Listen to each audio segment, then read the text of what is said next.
the back seat. Check the back seat. Come here. Check the back seat. Gets in your head, right? Good. Because every year, dozens of children are forgotten in the backseat of a car by a parent or caregiver. All never thought it could happen to them. But with changes in routines, distractions, or a sleeping child, it can happen to anyone. Parked cars get hot, fast, and can be deadly. So get it in your head. Check the back seat. A message from Nitsa News Council.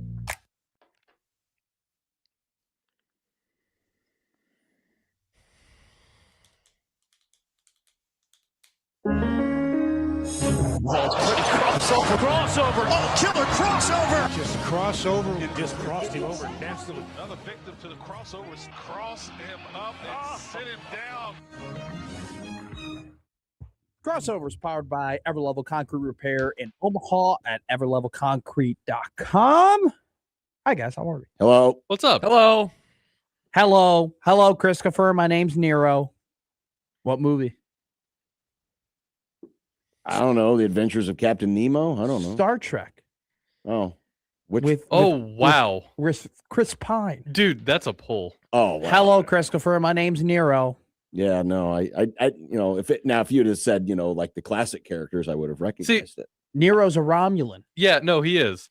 What's a classic confusing me character. about this quote of yours is that is not one of my top 5 quotes from that movie, which is pretty quotable. I'm giving her all she's got, Captain. That's probably number one. Okay, well, that's a classic from the original series. That's right, but I think that's why it sticks out too. There's a lot of good quotes in that movie, and that's not one of them. What's your specialty?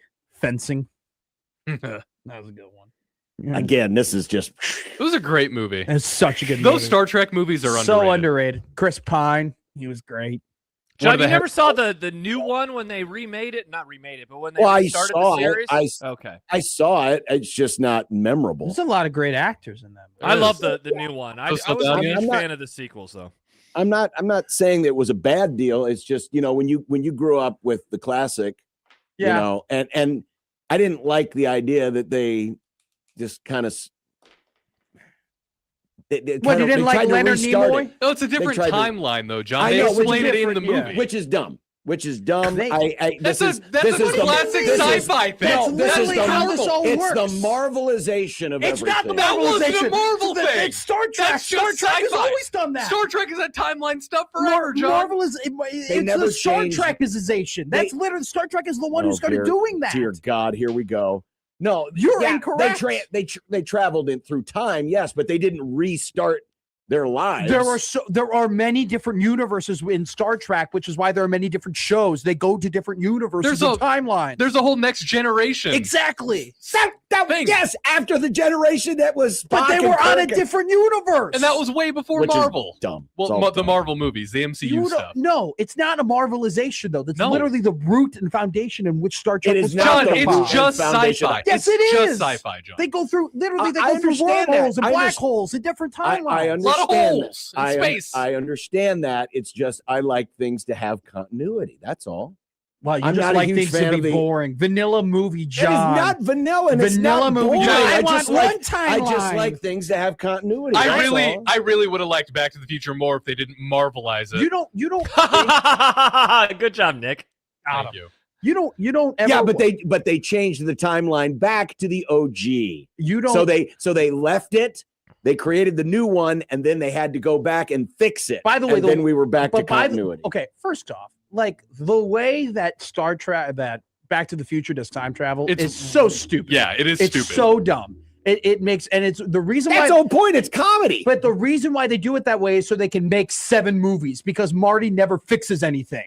All right, that's the whole. Just 3 of them.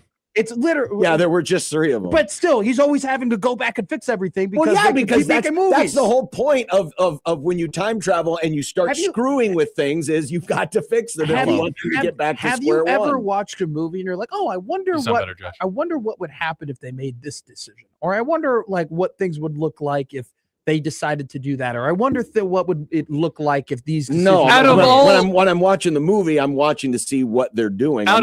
I'm not starting to hypothesize, well, if he would have done this instead of that. No, I'm watching the story to see what the story is. Out of all ways that time travel is perceived in media, I like the branching timeline theory way more than just the everything's getting screwed up. Boring. You're just boring. Vanilla movie, John. You just like vanilla movies. You just like one timeline. Okay. One day at a time. All right. I bet you love Groundhog Day. I bet that's her favorite movie. Hey, that's a good movie. It's a good movie. Why is it so bad? I like it. Let's not allow for Groundhog Day to catch strays. Don't impugn all of that. I've found as I've gotten older, and we'll talk about this more tomorrow when we talk about the movie we're in, that I don't like science fiction as much as I used to. Why is that? I don't know. Okay. I like that. You think Sinners is science fiction? It's not science fiction. Well, science fiction / It's got... I'll give you a tease. It's another lazy ass zombie movie, and I'm out on freaking zombie movies. Whoa. They're not zombies. They're not zombies at all. Yes, they are. They eat people and then they turn into other people that eat other people. That's a freaking zombie. That's not a zombie. Holy spoiler alert! Which, by the way, it's not a zombie movie. That movie was out for like 4 months, and it kind of got a lot of run on social media, and a ton of people were talking about it. Cool. And it took me 4 months to realize that it was a vampire movie. Like I had no idea. It's not a zombie movie. It's a vampire movie. Because once you eat somebody and they turn into a Walking Dead thing, that's a zombie. But they had fangs. Yeah, vampires and zombies are two very different things. Are vampires back in? Because apparently Ryan O'Leary's character in Marty Supreme was nearly ridden as a vampire. Are we now back into the vampire age of things? Maybe. I think the pendulum's just swung. You know, we went really hard on vampires and we went hard into zombies, and now they're trying to find their footing again. We went really hard into vampires for a good minute. We did. A good 15 years. We were all about True Blood. I think zombies were... I mean, the entire Twilight series. I think the zombie era was a little longer than the vampire era. I agree. Modern pop culture. But I feel like, now, I'm not going to act as if I'm an expert on zombie movies and vampire movies, and I have this great Rolodex to pull back from, but I would make the claim that I've enjoyed more zombie movies than vampire movies. Am I a part of the minority that's like saying I enjoy eating kidneys more than I enjoy eating liver? Well, liver actually is a pretty nice thing to eat, depending on what liver you're eating. If you're eating a duck liver, that's considered a delicacy. It's also considered yucky and gross. Well, John, what do you think of this comment from Stibbs? Sinners rocks. John's extreme whiteness got in his way. Could it be your extreme whiteness that kept you from enjoying Sinners? No, not at all. In fact, I was encouraged by what I was seeing at the beginning, and then it turned into a vampire / zombie movie, and I'm like, okay, this is going to put me to sleep. There's no zombies. It's just vampires. Vampires, zombies. They are so different. They literally are so different. They live in the same damn What's the difference? It's the same sport. They could not be more different. Vampires are still alive and live for a very long time and have a certain set of weaknesses that could kill them. They live forever. Zombies are already dead. Okay, dead. and be killed. They all work the same way. No, they don't. Once the OG kills or bites the other one, it turns into one of them. So it's basically the same thing. They're not even vampires and zombies could not be more different. They are so different. They're two sides of the same rotten coin. One of them lives forever and has like 3 weaknesses, and the other one is already dead from a sickness, and you can kill him once again. Those are very the life cycles are so different. It's the idea, though, that Dunko, vampires are sentient. Yeah, that's a great point. A live person. The live person turns into one of them. Okay, they can have whether it's a vampire or a zombie. It don't damn matter. It's boring AF. Vampires have always been subjected to being some of the smartest creatures in the universe, okay? Which is why in movies we go ahead and they're highly ranking officials or they're rich people. Yeah, they can hypnotize people. They're hiding amongst society. In which zombies, you look at a zombie and you go, that thing can't move. Hey, that thing can't operate. That thing's a zombie. You smell dead. Yeah. They could not be more different. Could not be more different. By the way, there was a comment a few moments ago from they're not even close. They're like you're like saying a penny and a quarter are the same coin. They're not. That's a great job by you, Matt. I think I'm going to call this person Job. Go to one Husker wrestling duel instead of Comic-Con. Guess what I won't be doing, Job? Going to one of those loser events, hanging out with a bunch of you absolute dorks. Hey, man, I don't know. Wrestling. I've always wanted to go to a Comic-Con. I think it would be fun. I'd rather go there than a wrestling duel. Comic-Cons are cool. Comic-Cons are really cool. I've never been to one. You would hate Shocker it. of the The marvelization of everything. You know what? You should go. Could you guys overreact anymore? You're the one overreacting. No, I'm not. Zombies and vampires the same thing. All I said was I am not as big a fan of science fiction / supernatural movies as I used to be. You didn't say supernatural. You just said science fiction. That's what it was meant. That's what was meant. All right, we'll go, but we'll strike it from the record. Well, it doesn't matter. That's so how do you feel about the Bible? Is that too science fiction-y, supernaturally for you there, John? Jesus raising from the dead. This is science fiction. Didn't read it. He's a zombie. Didn't read it. We should go. Or is he a vampire? This would be 1620 the content.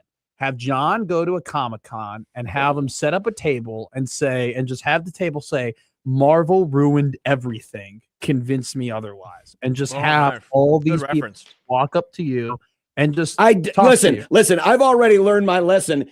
Even not trying to defend Nebraska basketball, having moronic Michigan people jump into my comments like I'm some kind of a Nebraska ball honk. The last thing I need is to have all you Marvel idiots coming at me. We were having, which, by the way, some of the Marvel movies are very good. It's just when we turn everything into a freaking Royal Rumble, it starts to bore me. I'm talking about the Royal Rumble, 12 o'clock. How do you feel about that?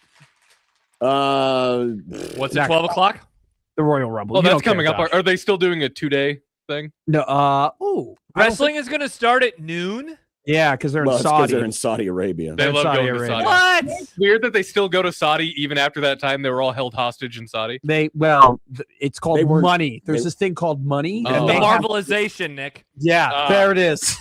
By the way, I can only speak for myself, but if I was ever held hostage somewhere, I don't think I'd want to go back ever. Someone wrote this. Why can't sinners be more like Yellowstone? Again, you're completely misreading, but that's fine. That's what we do on this show. We take things out of context. Whatever. Yeah, it's at 12 o'clock. That's the first time Daniel's been wrong. Who's Daniel? It won't be the lap. The comment you just put up. I wasn't reading. No, it has nothing to do with that. It's just you don't like the Marvelization of things. I used to be a huge fan of science fiction and those types of movies, and I find myself not liking them as much as I used to. What is it about them besides the whole timeline situation? I would actually like a written out expose of what the Marvelization of things is. It's when we take all the characters and turn it into a giant Royal Rumble and we blow everything. We blow our wad in 5 minutes. Okay. And where else has that happened is my next question. Like, what other movies has that happened? Well, it happened in this one. In Sinners? They were all just vampires. Whatever. Because was there another movie? I'm sorry, Nick. I didn't like your movie. To be fair, I picked this one. It was Josh. I'm sorry, I didn't like your movie. So real quick. Was there another movie that predated Sinners, which they established characters, and then those characters were in Sinners? No, right? No. Sinners is just an original movie. So yeah, it's original. Yeah, it's original. It's an original movie, right? So what you're referring to is essentially you make a bunch of other movies, build up those characters, and then needlessly throw in those characters from other movies into a movie, and you turn it into a Royal Rumble. That is the Marvelization of things. It just seems like you don't like too many characters in your movie. Don't you like the Expendables? Yeah. I only saw the first one, right? Is that the one with all the action heroes? Yeah, the Marvelization of 80s action heroes. Well, I saw the first one and it was okay. I never saw any of the others. Interesting. Okay. I know you all want to paint me into this corner, and that's fine. Go right ahead. I don't think I'm just telling you. I'm just telling you what you think. I feel. Respect That's it. all. I respect it. That's all. I respect it. It doesn't mean you guys can't like it. Well, we're just trying to correct where in my generation, if people don't like something we don't like, we just, okay, cool, whatever. But you said that vampires and zombies are the same thing. Yeah, we're not going to let that. We basically are. I hate to break this to you. No, they're not. They're supernatural creatures where if I am one of them and I either bite or kill you, you turn into one of me. But they could That's what it means. But I'm sorry if that's hard for you to understand, but that's what it is. Okay, and then I'm a vampire. I bite you. You turn into a vampire. I'm a zombie. I kill you. You turn into another zombie. It's the important distinction. Same thing. Well, vampires have the choice, though. They're not. They're not even close. They're not even close. They're not. It's not even. I'm not even going to waste my breath to explain to you once again the difference between the fact that they could not be more different in how they act, their intelligence, what they do, how they communicate, how they infect society. How they infect society is so much different. It could not be more opposite. Yeah, okay. One kills, one bites. No, not true. They both bite, by the way. So here's another thing too. You then said the marvelization of Star Trek, even though Star Trek in many ways predates Marvel, okay, in terms of movies.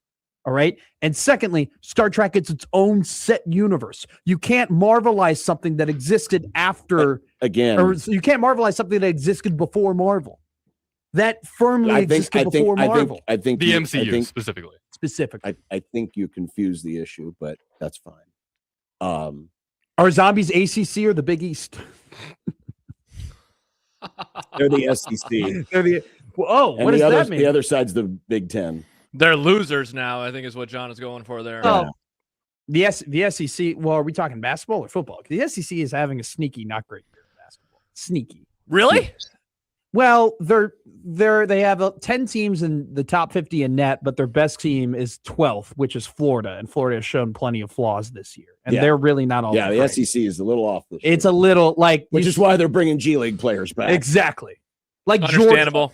Georgia's like the 6th best team in the SEC. That really doesn't bode well for that conference. The Big 12 though has less teams in the top 50 in the net, but 7 of them are in like the top 20, which is wild.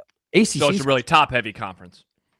Yeah, but it's almost like half the conference is in the top 50, like that, or top 20. Like that's the thing. What, there's 16? How many teams are in the Big 12? 16 teams in the Big 12. There's 16. Yeah. Sorry. What a preposterous question. Hey, it is a preposterous question, but that's where we live these days. No, seriously, we have 18 teams in the Big 10. I know, right? It's a fair question. Which is why we should take the numbers. No, I'm not making fun of you, Matt. I'm just mad at the situation. I'm mad at the situation too. The Big East and the SEC, they don't have numbers in their names. It's so stupid that the Big 12 has 16 teams and the Big 10 is 18 teams. It is. At least the SEC just goes, screw the numbers. We're in the Southeast, which even that isn't really true anymore. So yeah, you wonder why more conferences weren't named, after just the part of the country that they live in. I agree. Why didn't that? Why wasn't it instead of the Big 8 or Big 6 or Big 12 or Big 10? Why weren't any of those the Midwestern conferences? Technically, they were the Missouri Valley Conference. I mean, the Big 10 and people started calling it the Big 6, the Big 7, the Big 8 because it was easier to say, and then because the original official working title of the Big 8/Big 7/Big 6 was the Missouri Valley Intercollegiate Athletic. I mean, the Big 10 and the Big 12 are essentially the same, though. The what? They're the in Big what 10 way? And Big 12. Well, they both, take a football and they put it in end zones, so it just makes them the same. Just how vampires and zombies are the same because they're essentially the same.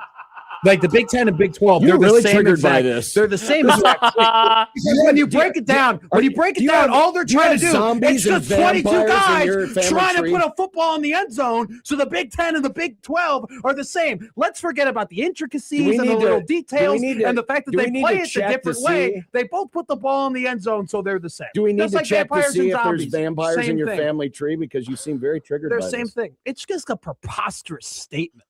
And I cannot believe I got yelled about it. I mean, it's ridiculous. I'm just telling you. Same. I'm just telling you what the similarities are and why I find them boring. And I'm telling you what the similarities are between the Big 10 and the Big 12. They're the same conference. They're not the same conference. And that vampires and zombies aren't the same thing. So if you're bit by it, werewolves or zombies? By your logic. When a werewolf bites you, do you turn into a werewolf? Yeah. Do you? Well, then they're in the same. It's in the same genre. Am I wrong? Is that true? I don't believe that's true. I don't think that's. I thought true. when werewolves. I was never into werewolves. Neither was I. Why weren't you into werewolves? Did I just can't believe you're not into werewolves. Okay, that's not what we're doing. That is not what we're doing. That's not what we're doing. Stop holding the martyr baton for 2 seconds. Say werewolves are the same as zombies. We were just trying to say. I'm saying they're in the same genre of things that I am not entertained by. Not that they are identical. Again, I think we need to investigate your family tree because I think there may be some zombies and or vampires. I wish I was which is why you're taking such offense to this. According to the Wolfman, if a werewolf bites you, you have no choice but to become part human, part wolf creature. Oh, there you prey go. on human beings. There you go. What happens if you're bitten by a werewolf? It's the same plot. What do they call it? Does a werewolf plot device? Thank you. So same it says, plot device. A werewolf can potentially turn you into a werewolf, but it depends on the mythology or folklore being referred to. So I guess that's the same with vampires. It depends on though. how lazy the writer is. Basically, that's the same with vampires. No, though. seriously, John, you're totally right. That's exactly how that. By the way, that's exactly how that works. We have agreement. If they just want to kill if they want to get rid of the character will die. Correct. If they have more ideas for the character, that character becomes a werewolf. By the way, that's exactly how. Speaking of things that die, now that you're the in-house expert on Star Trek, have they done an alternate timeline where all the people in the red coats who were always the one that died on the beaming party missions, red coats, red coats, were they the heroes? Yeah, it's just an alternate timeline where they're the ones that live and everyone else dies. I think there's got to be some sort of a comic out there somewhere. I'm going to tell you right now, there's so many nerds who have so many ideas that I don't even follow half the crap that goes on anymore. I kind of just stick with the I can see it now. Bob, the alternate generation. Dude, no, Star Trek, the alternate generation. And here's our lead character, Bob the Red Shirt. If you really want to piss yourself off, you should look up like the different iterations of Deadpool. Like that is like the ultimate of like just Deadpool, the Marvel character. Yeah, like just the different types of Deadpool that are out there. There's so many different types, and they're so dumb and they're so stupid. But Cowboy pool, kid pool, zombie pool, lady pool. Well, I saw what was the last Deadpool movie? Deadpool and Wolverine. You want to talk about the Marvelization of things? Yeah, I will give you that. They did do that as a joke. They were at the same time making fun of it. Yeah. No, see, the thing is that the new Star Trek movies that came out are the ones that got me into it. And then my dad started showing me the Captain Kirk stuff and everything like that. But the problem, they were going to make a fourth Star Trek movie, but the problem is that the plot of the movie was to bring back Kirk's dad, who died in the first movie. But Kirk's dad was played by Chris Hemsworth. Mm-hmm. And Chris Hemsworth, in between the first Star Trek movie and the fourth Star Trek movie, became like one of the biggest actors on the planet. And they wanted to pay him basically the same amount they did in the first movie. And he was like, hell no, I'm going to be like the most paid star of this movie. And then they couldn't find a budget for it. I see. D'Lo writes, if someone wanted to know how to never get laid, play them this segment. Master, is that true? I'm going on a date tonight, so I think let's go, Matt. Well, he's only going on a date in an alternate timeline. No, she's a zombie and I'm a vampire, so we might as well be the same person. Well, yeah, you probably are. Along those lines, Seth writes, are vampires the same as zombies? Let the listener settle this. I have indeed put out a poll question. Are vampires zombies? Go vote now at USC 1620. You know what? You might win the vote. You might win the vote because people will just be like, I'd rather vote for John than Matt. I don't know. People hate me about as much as they hate you. Oh, do we want to do a hate contest? This is fun. One of the worst takes you've had in a long time. It's the same plot device. I am bored by it. I'm sorry that offends you. It's not a take because takes are opinions. This is just incorrect. Okay, we've had that discussion before in the crossover. It is correct. It is correct for me because it bores me to tears. This isn't like, John, that's a bad take. Like, no, John, that's just false. That's just not. It's just wrong. That's just not true. Like that's where we're at. Again, they bore me equally. They bore me equally. You're just not into sci-fi as much as you used to be. That's correct. Fine. We're totally okay with that. Correct. Totally sci-fi and supernatural. Until you just start saying ridiculous things. Then we won't. That's what we're upset about. We're not upset about your feelings. No, we don't care. You don't like the movie. Yeah, that's fine. It doesn't bother us. Yeah, it really does. Sinners, I have no intention. I have no intention in watching Sinners. You should though. No. I'm okay. And now we circle back to the beginning of the whole discussion. That's the one thing you'll get in a Matt McMaster. Do you love zombie movies? We'll always circle back. I'm going to say this: have we had a Happy New Year yet with Matt? We've had one. Okay. We had one. This is number two. Number two. Happy New Year! Zombies and vampires both suck equally. No. Tyler says, I'll say it again. The crossover might be the best segment this radio does. Just boys being boys. Hell yeah, baby. Hell yeah. What it's supposed to be. That's how we roll. That was a good one. Where should I go for my date? I don't know where I'm taking her. It's in 4 hours. Wait, you haven't even thought about this? Not really. Wow, this person, I hope this person's not listening. She's not listening. Because they're going to think, A, this guy's psychotic and he might be a vampire or a zombie or unless she's a huge fan of Star Trek, then she's going to love him. That's true. Matt, or she's going to think he's not putting any thought into this. Matt, Kenneth with a good recommendation. Take her to Mercury. Mercury's downtown, Matt. That's a good place. Nice cocktails. Really good cocktails. Done. My thought process is back when I was a dating man, where either go somewhere that you're really comfortable with so you're relaxed and the vibe is not weird, or go somewhere that neither of you have been before so you're both sharing that new experience. I wasn't looking for dating advice. I was just looking for a place. That's helping. This is me helping you find a place. I do appreciate it. One of us is engaged. One of us is engaged. The other is 5 years younger. So I don't know. Maybe we put that on that scale. I think, Matt's not looking for a life partner here. I don't think. Are you, Matt? I don't know. We'll see how things go. Okay. Wow, we're putting a lot of pressure on this first date. A, future Mrs. McMaster. We're having to do all the planning for him, and B, I don't know if I'm ready. I might be ready. I might be a zombie. I might be a vampire. I can't tell the difference. Take her to Shucks. Just go to Shucks. No, because I don't want to take her anywhere where they go, Matt. Like I don't. Well, wait, wouldn't I'm not really working for that. Couldn't they be impressed by that? I don't want to crap where I eat. I don't want to infest my regular places. My 5 places I'm a regular at. What? So now you're equating this girl. Is she a vampire? No, she's a zombie. I don't want to crap where I am. I want to bring you to my place. I'm meaning, no, not that. I'm meaning in the regard that I don't want to then go back to that place and they'd be like, "Where's the girl? What happened?" And then me having to explain. Well, but isn't that part of the conversation? You being the norm of Shucks is taking a girl. You share your life stories with Sam and the rest of the folks there. I like Shucks. Shucks is near and dear. Well, to my Norm heart. like Cheers. I want to keep Shucks to Shucks. It's just me and Shucks. It's me and my baby. Is that a big step in dating? Taking somebody that you're seeing to a place where you're a regular? I think so. Yeah. Oh, I see. So that's okay. Maybe if you want to treat it that way, say, you know what? You're special enough. You're special enough, Gladys, that I'm going to take you to one of my joints. Yes. And I also want to try new places with this person. I'm very excited for this. Okay. I just didn't really, I was like, we're going to go. I like getting drinks. So we're going to go and get like a drink. I just didn't know. I was thinking about it. I was like, I don't really know nice places. I only like know dives and like places where like I prefer to just kind of sit and like rot. I haven't really been anywhere. Sit and rot. Yeah.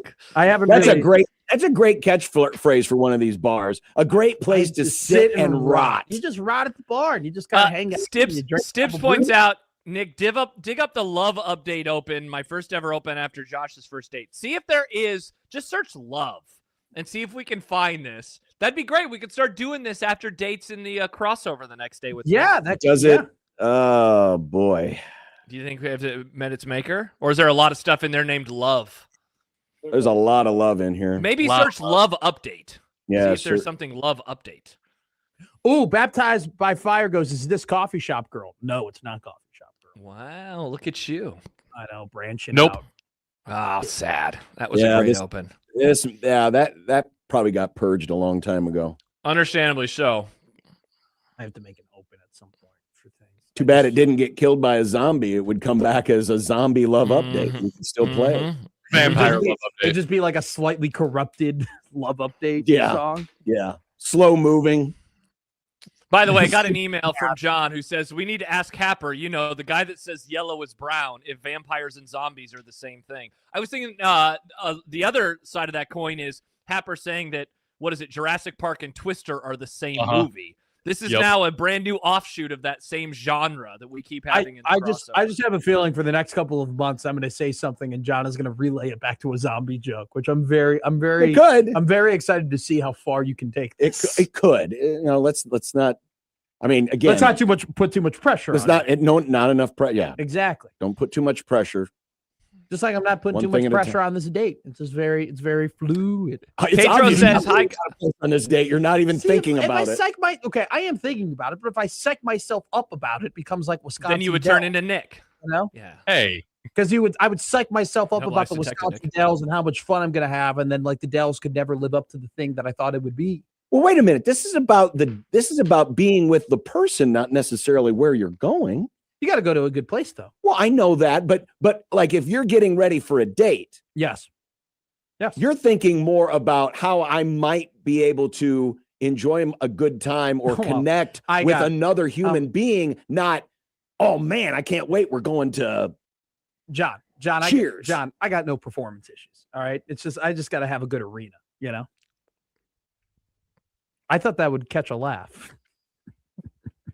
So so not only you're not putting any thought, you put enough thought into thinking, oh, I'm gonna hit a home run on my first at bat. I'm just trying to find a good place because would Michael Jordan rather play at a high school gym or at the United Center? Right? I'd rather play at the United Center. You got to find a good spot. I found it. I know where I'm going now. Okay, that was the point of this crossover. Yeah, we found it. Josh found it for you. Jake goes, Matt is awful. I know I probably came off a certain way there. Wow. By the way, Pedro says you should take your first date to a barbecue restaurant, a wing place, or a crab legs restaurant, something that is really messy. Have you thought about that, Matt? No, God, no. Why would I do that? I'm already messy. That would expose me even more. You are messy. This is going to be fun. I'm very excited about it. I'm very excited. They should open a restaurant where you can't even eat with your hands. You just have to dive face first into a trough. It's like bobbing for apples.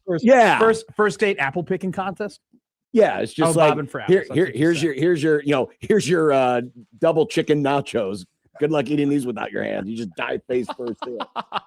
A great date place. Welcome to the slop factory. Here's your bowl. That would literally be the worst first date place of all time. Hey, Daddy's home. Thus, it could be a great tagline. Matt, this is your worst first date place. Matt, take your date to the place next to the station, and then Josh can do the play-by-play from the parking lot. You got to get. Do you know that story, Matt? Here's a guy that's getting a first drink. I don't think he knows the story. Oh, he doesn't know the story. Matt, there were people in the Goldberg's parking lot. They were getting it on, and I did live play-by-play on the zone. That's awesome. That's he even got a credential that said sex correspondent. It's over on my desk. If you can pull that off tonight, given how cold it is. Oh, yeah. It'd be harder to do play-by-play because assuming you were smart enough to leave the vehicle on and the heater going, sure, it would fog up all the windows and Josh would not be able to do. It'd be like Josh calling a fog bowl. By the way, great reference. The show that I'm putting in a lot of effort, I'm obviously like getting a car wash and everything like that because I'm picking her up for this thing. Like, I'm going to make sure the car is all good to go and everything. Taking a shower. Yeah, of course. I got to shave. I'm going to trim down the beard just a little bit. Nice. Put out a slight little spritz of cologne. I'm very excited about this. It's going to be great. You covering up the bite marks from the vampire? No, but I probably should cover up my psoriasis. I was going to say, what's the situation with that? You're going to wear one glove like President T did the other day? Or like OJ? Or like OJ, Michael Jackson. Wow, okay. The people you want to be really bad. The people you want to be compared to, OJ's glove didn't fit, though. That's true. Excellent point. Still don't know who did it. Because it didn't fit. Glove didn't fit. And they did acquit. Mm-hmm. People forget. Indeed. I was pointing out that's the crossover. Yep, that is it. All right. Happy New Year. Happy New Year. Good. That was good. And find out in a few hours or maybe a couple of days on Best of Crossover if this date worked. Oh, it'll work. Because I'm sure. Oh, wow. He is really confident. So we're going to have that's a great point, John. As this Christmas week now rolls on, we will have callbacks to this in future crossovers. Yeah. Perhaps they're going to get engaged by the end of this whole situation this week. That's crazy. You never know. You never know. In a week? Not in a week. I'm not getting. Well, in a week relative to the best ofs. These are airing in December, Matt. It's December right now. Oh, Happy sure. A week could be like 6 months from now. Yeah. That's going to be really funny to listen to the best of like this is my dating chronicles, which we will keep to a minimum because I don't think that many people are that invested. Yeah, you never know. Maybe a once a month update. We never know. Jance goes, I'm going to be so pissed again in 11 months. All right. Crossover is powered by Everlevel Concrete Repair in Omaha at everlevelconcrete.com. Everyone wish Matt good luck. Bye, Matt. Good luck. I didn't mean for that to turn into this, but sure. Thank you. I appreciate it. Good luck. 1620 the zone.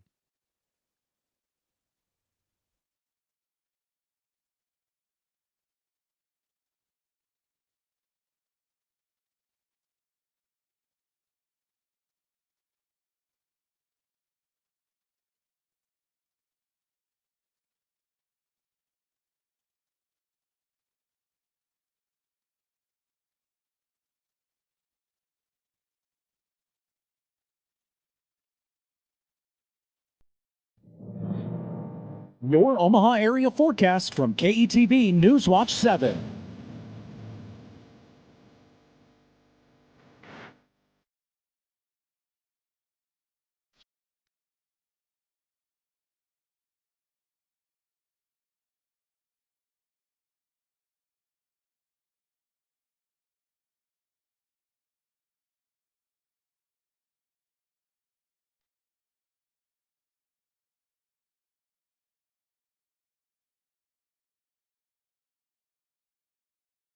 $1620 The Zone is on location Friday, January 30th at the American Cancer Society's Hope Lodge, Nebraska. A free home away from home for cancer patients and caregivers traveling to Omaha for their life-saving treatments. For details, listen to 1620 The Zone and visit cancer.org/pinkout.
We all hear the radio ads about the IRS. They tell you to be afraid, to be scared, and they try to frighten you into calling. I'm not here to do that. Tax Relief Advocates is different. TRA is here to tell you that if you owe money to the IRS, whether it's $5,000, $50,000, or $500,000, we have a solution. It doesn't matter if you're sitting in your car, at work, or with your kids. No matter where you are, call now. 800-575-8943.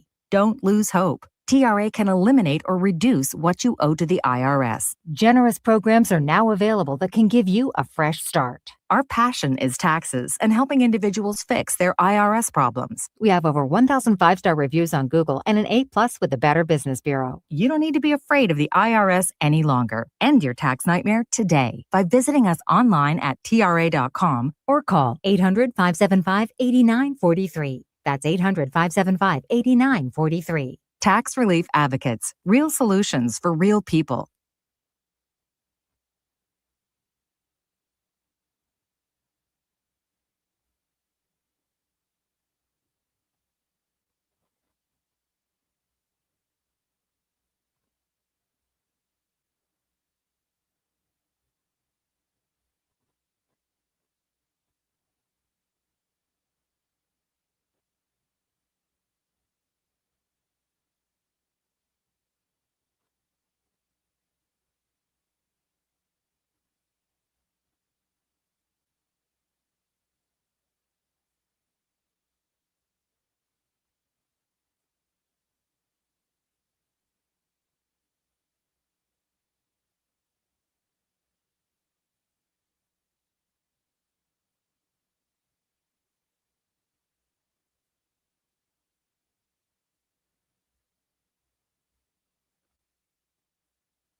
KOZN.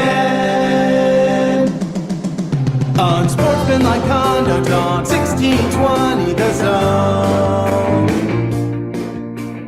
Husker Athletics, Creighton, and yes, UNO. Don't miss a moment, they'll give you your fix. They're on every day from 2 until 6. Spend your afternoons with John, Josh, and Nick.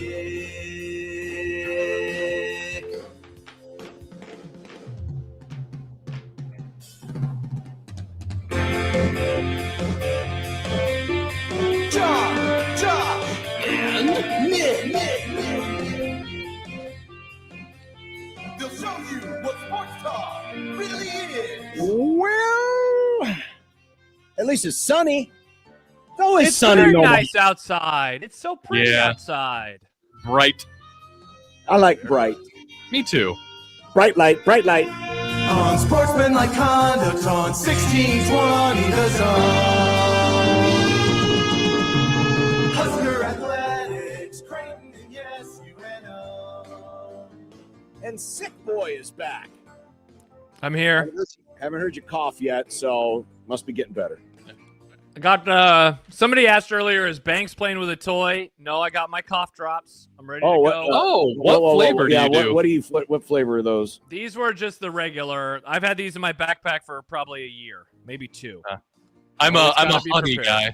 I like the honey. I just like doing the red ones, which I guess are supposed to be cherry. They don't I got really those taste too. Look at that. Maybe I'll switch back and forth. Well, I don't like the strawberry ones that much. I just had those the last time I was sick. Yeah, I mean they're not the best tasting things in the world, but as long as they're not that assy wintergreen, I hate that. Oh God, I hate them. My dad used to get me the Luden's cough drops specifically because they tasted like candy. They did. Yeah. Do they still make those? Oh yeah, you can get those. But do they work? I don't know. I don't think they ever did work. I've never thought about it. I just liked having candy.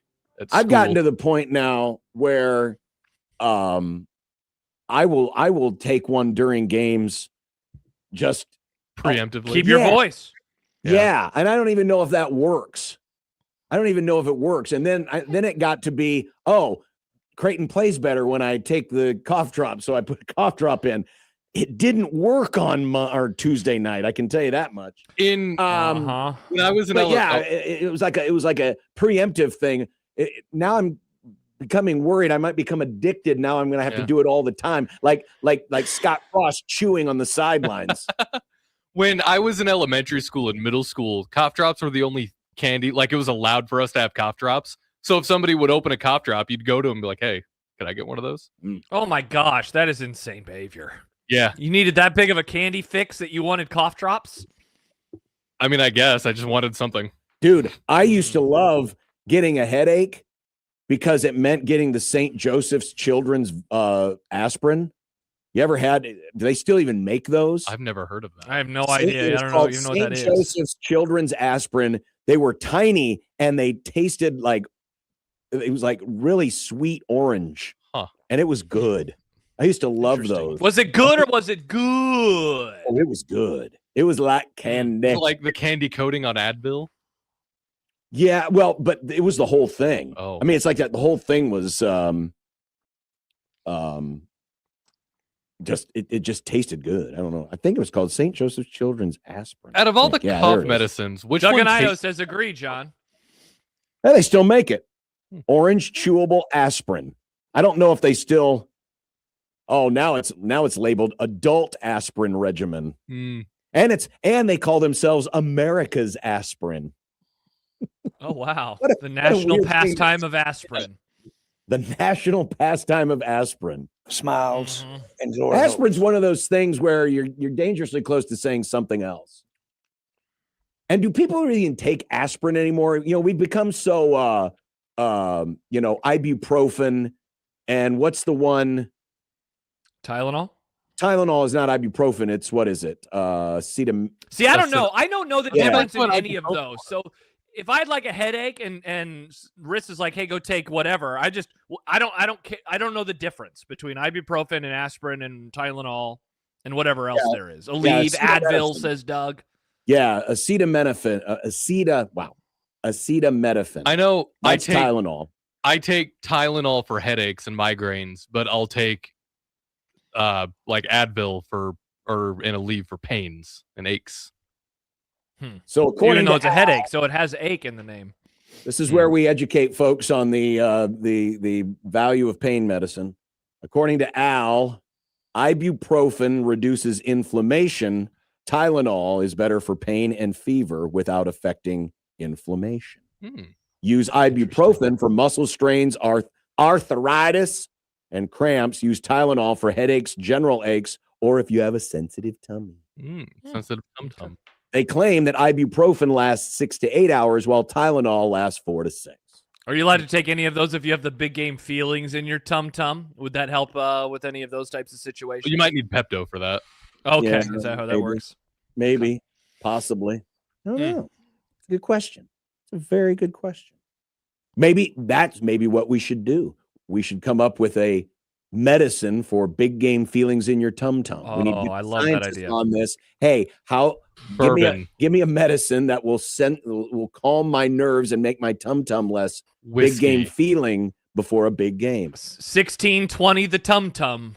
1620 the tum-tum. Well, I don't know if we can use tum-tum because that's too close to tums. To tums, yeah. 1620 the big game feels. I like it. Yeah, it's good. I mean, it's a little late. It's a little lengthy. Might not fit as well on a label. We could shorten it. Josh is coughing. We know he's not faking it. We could shorten it to BGF. Hey, can I get a cup of BGF? Did I miss something? Was I being accused of faking yesterday? No. I got a text from one of our you were not being coworkers accused that of said, faking it. "How hungover are you?" I said, "What are you talking about? What did I miss?" Why would you have been hungover? That was my thought too. I'm almost that's what it 40. was. I'm not trying to drink like that before a show anymore. Those are the days long gone. Those are my 20s. There was no accusations that you were faking it. No. I accused Matt of killing you. I was wondering because Severe asked if I was alive still. And now you're a zombie or a vampire. Now I am either one of those things. Exactly. It's time for the Grum Down. Grum Down. Presented by the referees at John Higgins Weather Garden. Oh, I don't like that shade of green. What's wrong with it's kind of ugly. It's like piss green. It's like mucus green. Okay. Oh, it's like what's coming out of my nose right now. I have never peed that color before. If you're peeing, what's wrong with you? If you're peeing that everybody color, pees that color. No, they don't. That's a normal color to pee. Go to the doctor.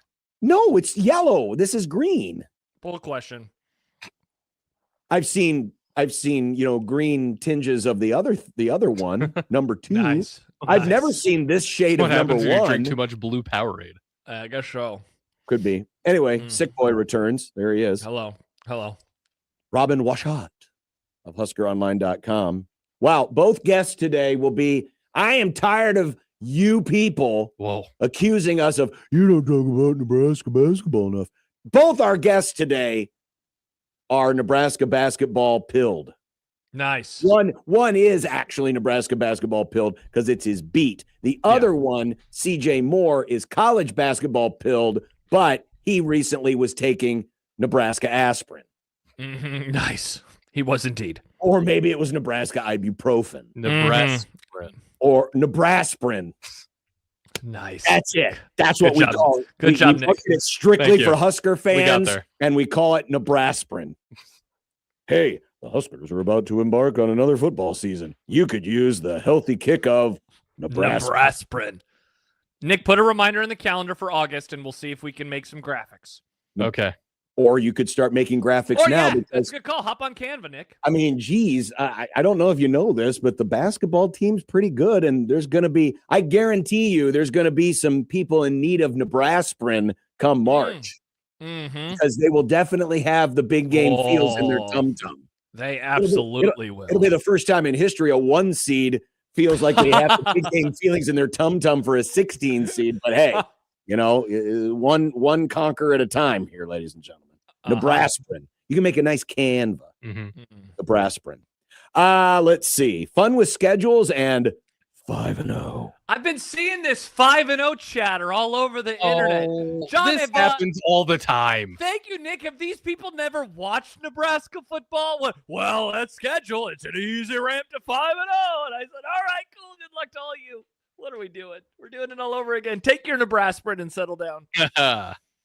I think Nebraska is to settle down the big game feels. We need something different. If you got Nebraska delusion, a pie in the face, Scribe with courage, if not sense, steps forward in relation to the Bill Belichick news of the week.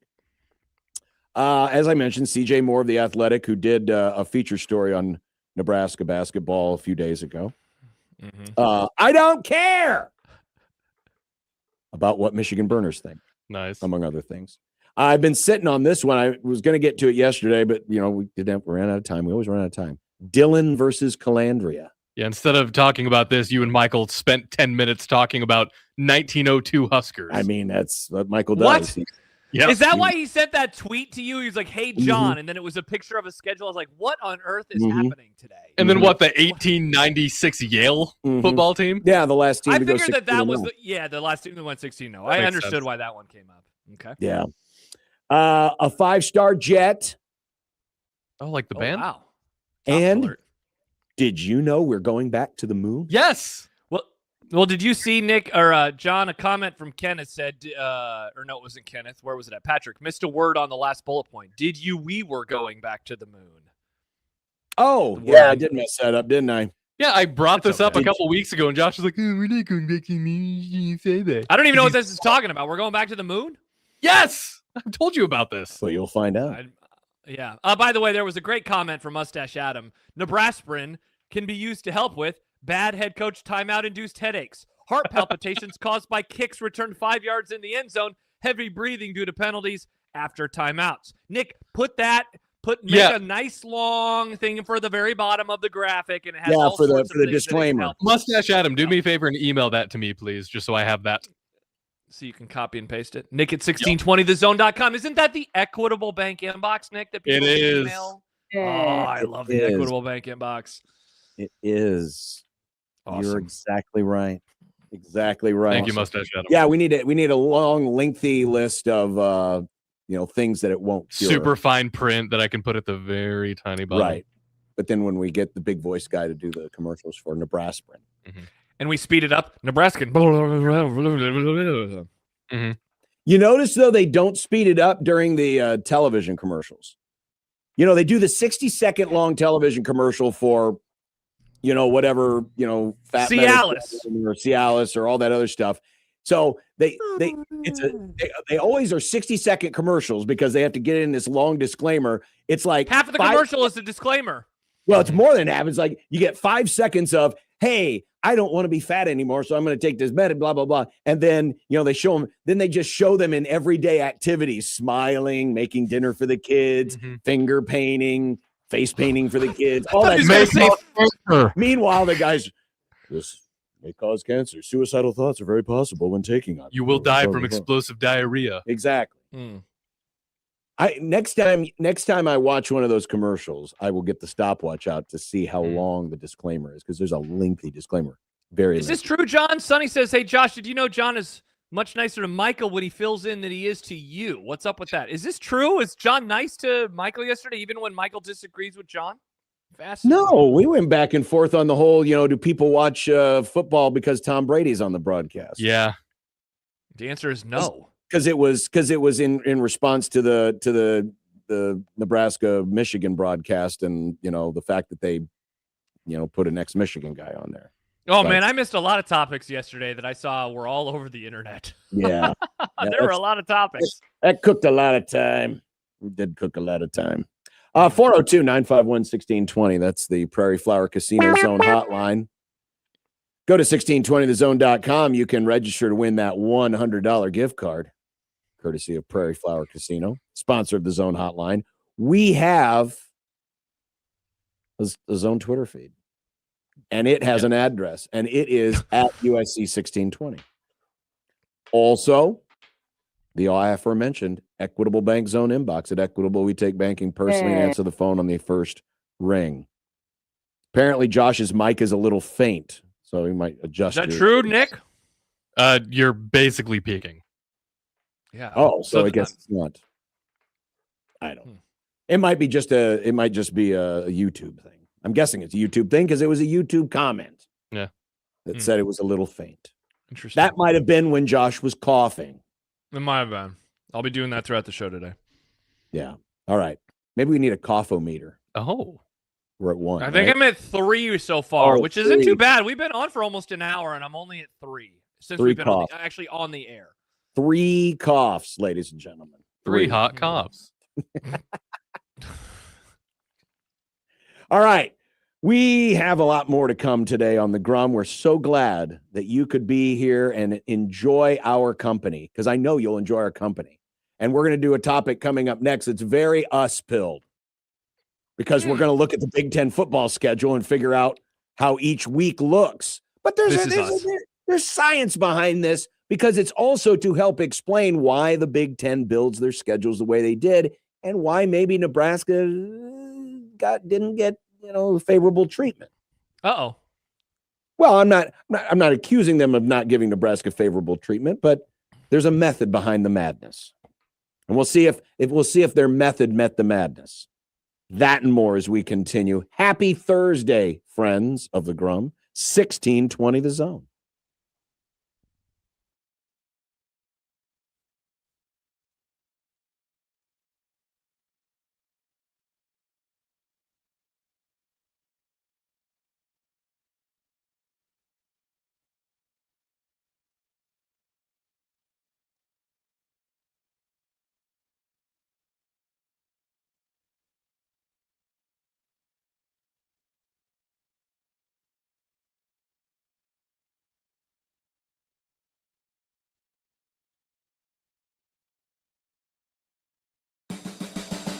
This is a sale so big that Standard Heating and Air can only do it once a year. Right now, and for a very limited time, buy a Carrier air conditioner from Standard Heating and Air and get a free furnace. On qualifying equipment, for details, call or click.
Omaha Mavericks hockey travels to Kalamazoo this weekend to take on Western Michigan. And you can listen to the games this weekend on News Talk 1290 Coil. It's UNO at Western Michigan on your home for Mavericks hockey. News Talk 1290 Coil.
Millions of people move every year for all kinds of reasons. Could be a new job, growing family, or just the need to start fresh. Whatever it is, when that time comes, it helps to go with a company that you can trust. That's where Penske Truck Rental comes in. Their trucks are clean, newer, well-maintained, so you're starting your move with equipment that you can count on. Penske is also the only one that gives you free unlimited miles on one-way rentals. So if your plans shift or you take a detour, There's no extra cost for the extra miles. They won't even charge you for updating your reservation. Penske gets it. Life changes and your plans do as well. They've got you covered. Over 2,500 locations. Support around the clock. Real people who actually answer the phone. Great people to deal with. Penske helps you gain ground like no other company can.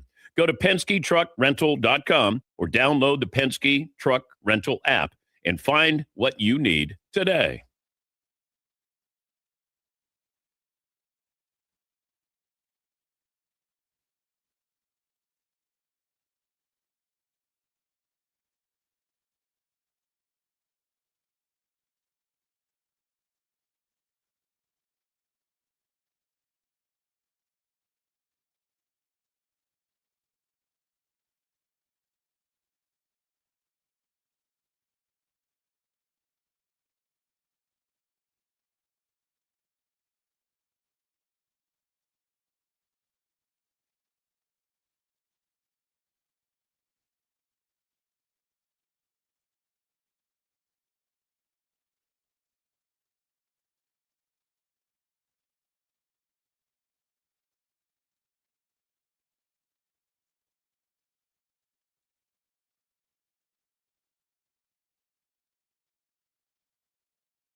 Don't forget, tomorrow we will be at the Hope Lodge, Nebraska, as part of the Creighton versus Cancer Pink Out Weekend. We'll be raising paper products, gift cards to local stores, cash,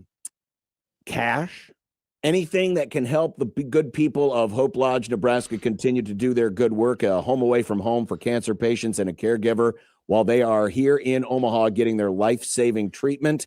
We've raised over $1.1 million through the Creighton versus Cancer auction, jersey auction, over the last 16 years. And anything that you can provide as part of our remote broadcast tomorrow, we would certainly appreciate it. If you can't be there, and by the way, Hope Lodge is just down the street, 8033 Farnham, which is right behind that BP gas station off Dodge, or down the hill from Children's Hospital. You can't be there in person. You can go to cancer.org/pinkout and make an online donation through the American Cancer Society. So hope you can be with us either in person or spiritually, as you always are with us here on the Grum. And thanks in advance for your support. Looking forward to it. Yes, it's really good. Really, really good. So earlier this week, of course, we got the Big Ten schedule. And one of the things that I was most curious about, given the recent developments, and when I say recent, the last couple of years, since the Big Ten has had this new television contract, is how they are going to try to satisfy their network partners. Obviously, Fox gets first treatment on everything because they really essentially own a piece of the Big Ten, or the Big Ten network, as the case may be, which does control the TV rights. But with CBS and NBC and having prime slots as they do, we saw at times last year, really over the last couple of years, where sometimes the games on those networks really weren't up to snuff. And And you're starting to hear a little bit of grumbling about, man, CBS used to have this great SEC game on every day at 2:30, and now they're stuck with, Illinois and Northwestern. Don't mean to pick on those teams, but, certainly not as sexy. Yeah, you do. NBC has a primetime slot, and you normally associate primetime slots with primetime games. Sometimes they didn't happen. So as we were kind of going through our mental Rolodex of, okay, what are they going to do with Nebraska? How are they going to meet out these games? Remember, they're doing this for 18 different teams. And this year, real quick, John, this year, unlike the last two, there are not 14 weeks in the regular season. There are 13. And so that certainly was playing a big part in them not having games that were up to snuff every week, because only twice all of last year in conference play did all 18 teams play at the same time. You had a lot of weeks, though, where that means that you're not having everybody play at the same time. So what I did and what I thought we would go through is to see, well, let's see if the Big Ten was able, and I know we're projecting a lot because we're assuming some teams might be good, some teams might be bad. A lot of this is based on priors. Obviously, we think Indiana's going to be good. We think Ohio State's going to be good. We think Michigan's going to be good. We think Purdue's going to be bad, for example. But we're also looking at brands because, remember, it doesn't even necessarily have to equate to wins and losses. It's about brands. Penn State, even though they had a bad year last year, still a good brand. Nebraska is still a good brand, a good television brand. So, and for the purpose of the first 3 weeks, I only highlighted, for those of you watching it on the YouTube channel, and by the way, thanks for watching, youtube.com. Just search 1620 The Zone. First 3 weeks, I just put up what I thought were the marquee games of those weeks, because those are typically non-conference weeks. For the rest of the schedule, these are all of the Big Ten games that are out there on the slate, and that's starting with week 4. Week 4 essentially begins all conference play. There's a couple of non-conference games sprinkled in, but they're of no consequence, really. Yeah. So looking at the first week of the schedule, you got Wisconsin and Notre Dame. That will be at Lambeau Field. We already know that game's going to be in primetime on NBC.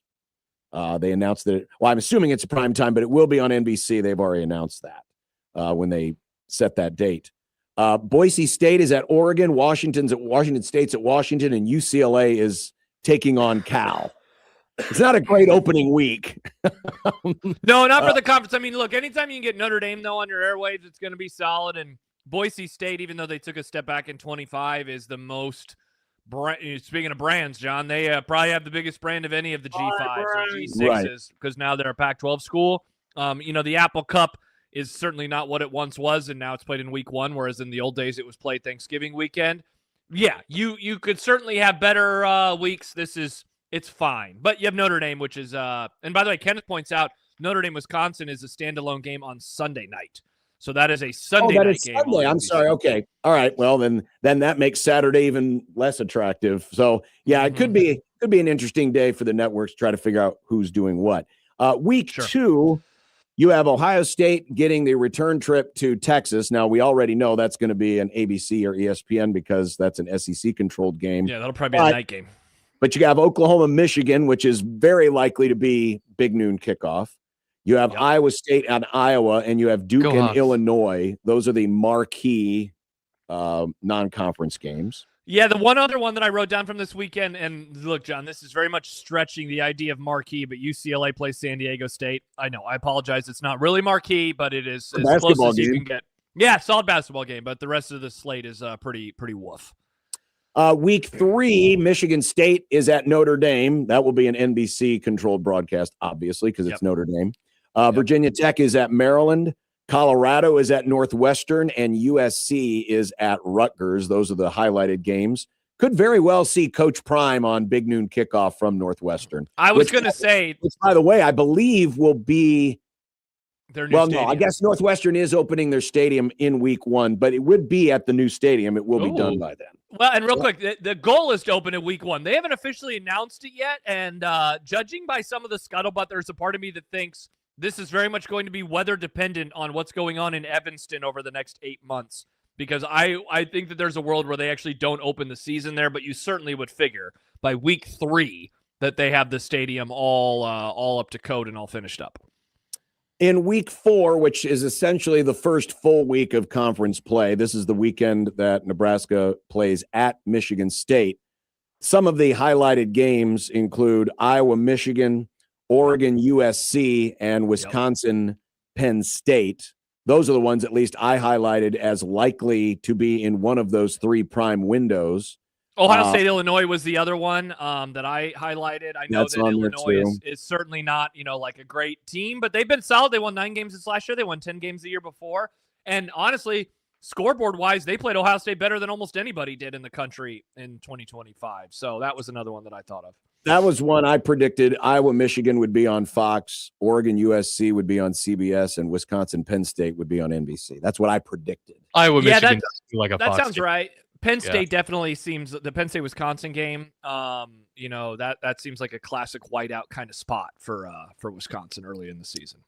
In week 5, this is the week where Nebraska plays host to Maryland. You have Ohio State and Iowa. You have Indiana and Rutgers. You have USC and Washington. It's not a particularly strong week.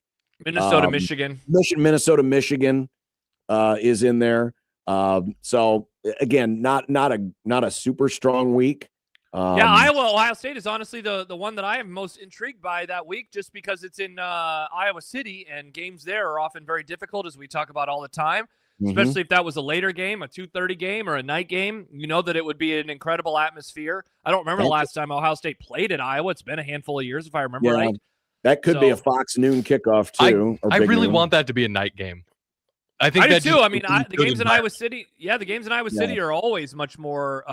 They just have a feel to them when they're in prime time. And keep in mind, if you're not familiar with the process, there is a draft. Fox gets more number 1 picks than all the other networks, and they draft weeks. One of the things that I think might be interesting this year as we move forward here, we'll talk about it when we get to it. Week 6. This is Indiana at Nebraska. Yep. You also have USC and Penn State. You have Iowa, Washington. You have UCLA and Oregon. This is one where I thought if Nebraska's got a shot at a big noon, this is the one. Indiana, Nebraska on Fox in week 6. Yeah, it's either that or on paper, that or Penn State hosting USC would seem to be the best options. I know that they try. Well, I don't know if they try. It seems like there is lip service given to West Coast going to East Coast and trying not to have them play at a 9 a.m. body clock time, but it obviously happens. If Nebraska, John, did you know Nebraska could start out 5-0 this year, John? If they start out 5-0 and host Indiana, who would also be undefeated, that would be an opportunity for them to put them in the big noon spot with everybody's favorite announcer, Gus Johnson. In week 7 is Nebraska at Oregon week, but this is the big one, and this is the point I was going to make because this is a great week, on paper. There's a draft, and typically in every one of these television drafts, Fox has always picked the final week of the season because that's Michigan, Ohio State week. But with week 7 being the rematch of the Big Ten championship between Ohio State and Indiana, could this be a year where the big game, Michigan, Ohio State, ends up somewhere else because they don't get that pick because they've taken this week instead? I remember right. I don't remember if it's exactly how it works, but I'm just saying this could be a week where Fox might say this is the week we want to prioritize because we definitely want Ohio State and Indiana. So here's the thing. Yeah, I agree with Patrick. No shot. I think the thing, though, that we have to remember, John, I think Fox has the first 2 picks. So if that's the case, they will draft the last week, and then because this is the game that I think is going to be most anticipated in the conference. It's a great week though. Michigan State that week as well. You mentioned Oregon and Nebraska, that game out on the West Coast, and with those 2 East Coast games early, and it's a West Coast game. There's no chance that Nebraska at Oregon is going to be in the early window. There's a chance, John, where that's a night game on NBC. I think just given CBS is going to want, if CBS has number 2, or I guess whoever has number 2, they're going to want Michigan and Penn State. And so Nebraska will either fall to CBS or fall to NBC, you would assume. USC. Yeah, in my prediction, I put Ohio State, Indiana on Fox, Nebraska, Oregon on CBS, and Penn State, Michigan on NBC. Yeah, and again, it not just depends knowing on who gets the second pick. Again, yeah, exactly. But I think that's another good opportunity for Nebraska to show up in one of these prime network slots. Would be the Week 7 against Oregon, and then as we move down to, I got so many tabs. Week 8. Moving on. Tab Week 8. boy. Week 8, Nebraska is idle. And in this week, some of your featured games feature Indiana, Michigan, Oregon, Illinois, USC, and Wisconsin. I threw Minnesota, Iowa in here as well. Obviously not going to be like a massive Minnesota, television Iowa. draw. But, I mean, it's a rivalry, and around here, it's a game that I know that I look forward to. Yeah, I mean, Indiana, Michigan is obviously the headliner. And, again, depending on – there's a lot of these weeks, John, where you basically say whoever has the first pick is obviously going to pick this one. And Michigan, Indiana is an obvious whoever has the first pick is going to pick that one. Week 9, Nebraska is hosting Washington. You also have Wisconsin, Iowa, Minnesota, Indiana, and USC versus Ohio State, which is the big brand game. And it's again, a West Coast game. Depending on who gets it, I think NBC would want this one in prime time if they can get it. So that's where I predicted that. Dude, that's a classic Rose Bowl matchup. Whoever gets first pick that weekend is going to be really, really pumped to get USC and Ohio State. Exactly. I think this is another week where Nebraska could end up on network, either on CBS or on any of them, depending, again, on who has first pick. Wisconsin, Iowa is attractive. And with Indiana, you love Wisconsin. Indiana, Minnesota, is another game. We got to figure out Indiana versus anybody. It's now, yeah, game. We saw the television ratings for the playoff and how good they were. And I know these aren't playoff games, but given that Indiana now is more of a draw, when you'll see a Rutgers, Ohio State on Big Noon. Why? Because it's Ohio State. They're a draw. Indiana is moving into that territory. So we could see a lot of Indiana in one of these prime slots, even if they're not playing one of the big boys in the conference. Yeah, 100% agree with you. A fun side game I've been playing with myself is figuring out which one of these games end up on BTN for some reason. Wow. There's a possibility that Notre Dame could play their first ever BTN game this year. I saw that, because we're getting close to that week, aren't we, John? That's a November game, the Notre Dame non-conference game. Week 10, this is when Nebraska is at Illinois. And again, that could be a Friday game if the schedule makers deem it. It seems like a lot of the chatter from those in the know early on is pointing to the game in East Lansing against Michigan State, which is week 5, week 4, week 5 in there. Yeah, week 4. So keep an eye on that one. I agree with you though. Nebraska, Illinois. I mean, it's been played on Friday night multiple times. One of them in Lincoln, a couple of them on the road. So it would make all the sense in the world if this was one of those as well. The marquee game in week 10 in the Big Ten is Oregon at Ohio State. Hell yeah. You also have the in-state rivalry between Michigan State and Michigan. You have Penn State at Washington. See, and now we're to the point of the season in this little exercise where it's going to be very much dependent on records for a lot of stuff. But, man, Washington hosting Penn State on paper, again, is a very fun coast-to-coast kind of matchup that I don't remember the last time Washington played Penn State. It's been, I guess one of those Saquon Barkley years maybe in the bowl game. It's been a while, though. As we flip the page, we're down to the final 3 weeks. Now, nobody will have idle weeks. There's no idle weeks left, so you'll have a full slate of 8 conference games the last 3 weeks of the season. 9 conference games. The big one is USC at Indiana. You'll also have Michigan and Oregon. Wow.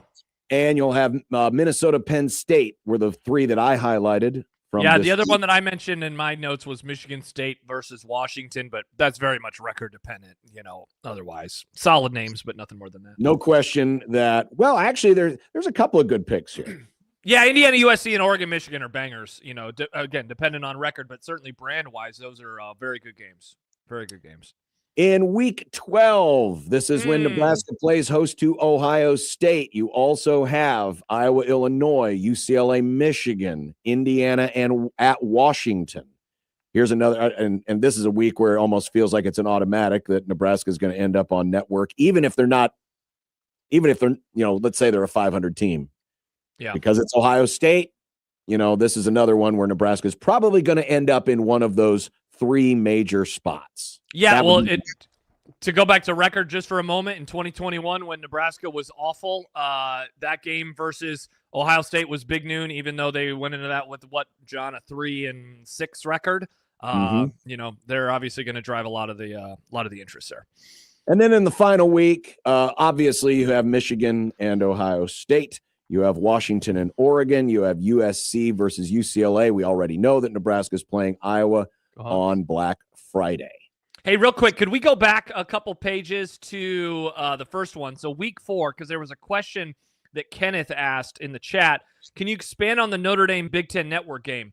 So if you look at week 4, Notre Dame is playing at Purdue that weekend. And so the thought is because Michigan is playing Iowa, USC is playing Oregon, Ohio State is playing Illinois, among others, Nebraska, Michigan State, Northwestern Indiana. Did I mention Wisconsin and Penn State? That game could end up falling all the way down to the Big Ten Network because, Purdue is probably not going to be a good football team. There are other games in theory of more interest. That said, man, it is kind of hard to believe that would actually happen. But if it is, that would be the first time that Notre Dame has ever been on Big Ten Network. So that would be quite the coup for that network if it happened. That's interesting thought. What's that? Yeah, I figured Notre Dame would have ended up on a Big Ten Network game by now. Well, you think they're always like a top 2-3 pick every week. Right. They're always a big pick because they're Notre Dame. And usually their Big Ten games are against Michigan or Michigan State. Yeah. And I know they have played Purdue, but, with Purdue being – but again, this is factoring in all of the other games and how attractive that those games are. Like Josh said, week 4, Oregon USC is a banger. Iowa Michigan is a banger. Ohio State just because it's a name, but Illinois has been good recently, so that's going to be up there. Even Wisconsin Penn State, very attractive games. And because it's at Purdue, and I would be willing to bet, unless one of the networks were to take this game, that the Big Ten will make sure that Notre Dame and Purdue ends up on Big Ten Network because they want to boost, the prestige of that channel. They want to be able to say, "Hey, go watch Notre Dame on the Big Ten Network." Exactly. They're playing Purdue. Matt, real quick, says, "Don't take this as a complaint, but I just don't care. I don't care. I'm checked out on football. Who cares what channel they lose on? 5 and 7." You're right, Prison Matt. But the other part of this exercise too was to see how did the Big Ten schedule makers do in terms of trying to spread the wealth so that more good games end up across all of their network partners. And I would say this, at least, there's a couple of weeks in there where it's kind of meh, but there is an opportunity here. You go back to, let's take that down. Thank you, Nick. What week is it? It's week 7. Yeah, it's loaded. You got 3 really good brand versus brand games. Ohio State, Indiana, Penn State, Michigan, and Nebraska, Oregon. Not to mention Wisconsin, UCLA.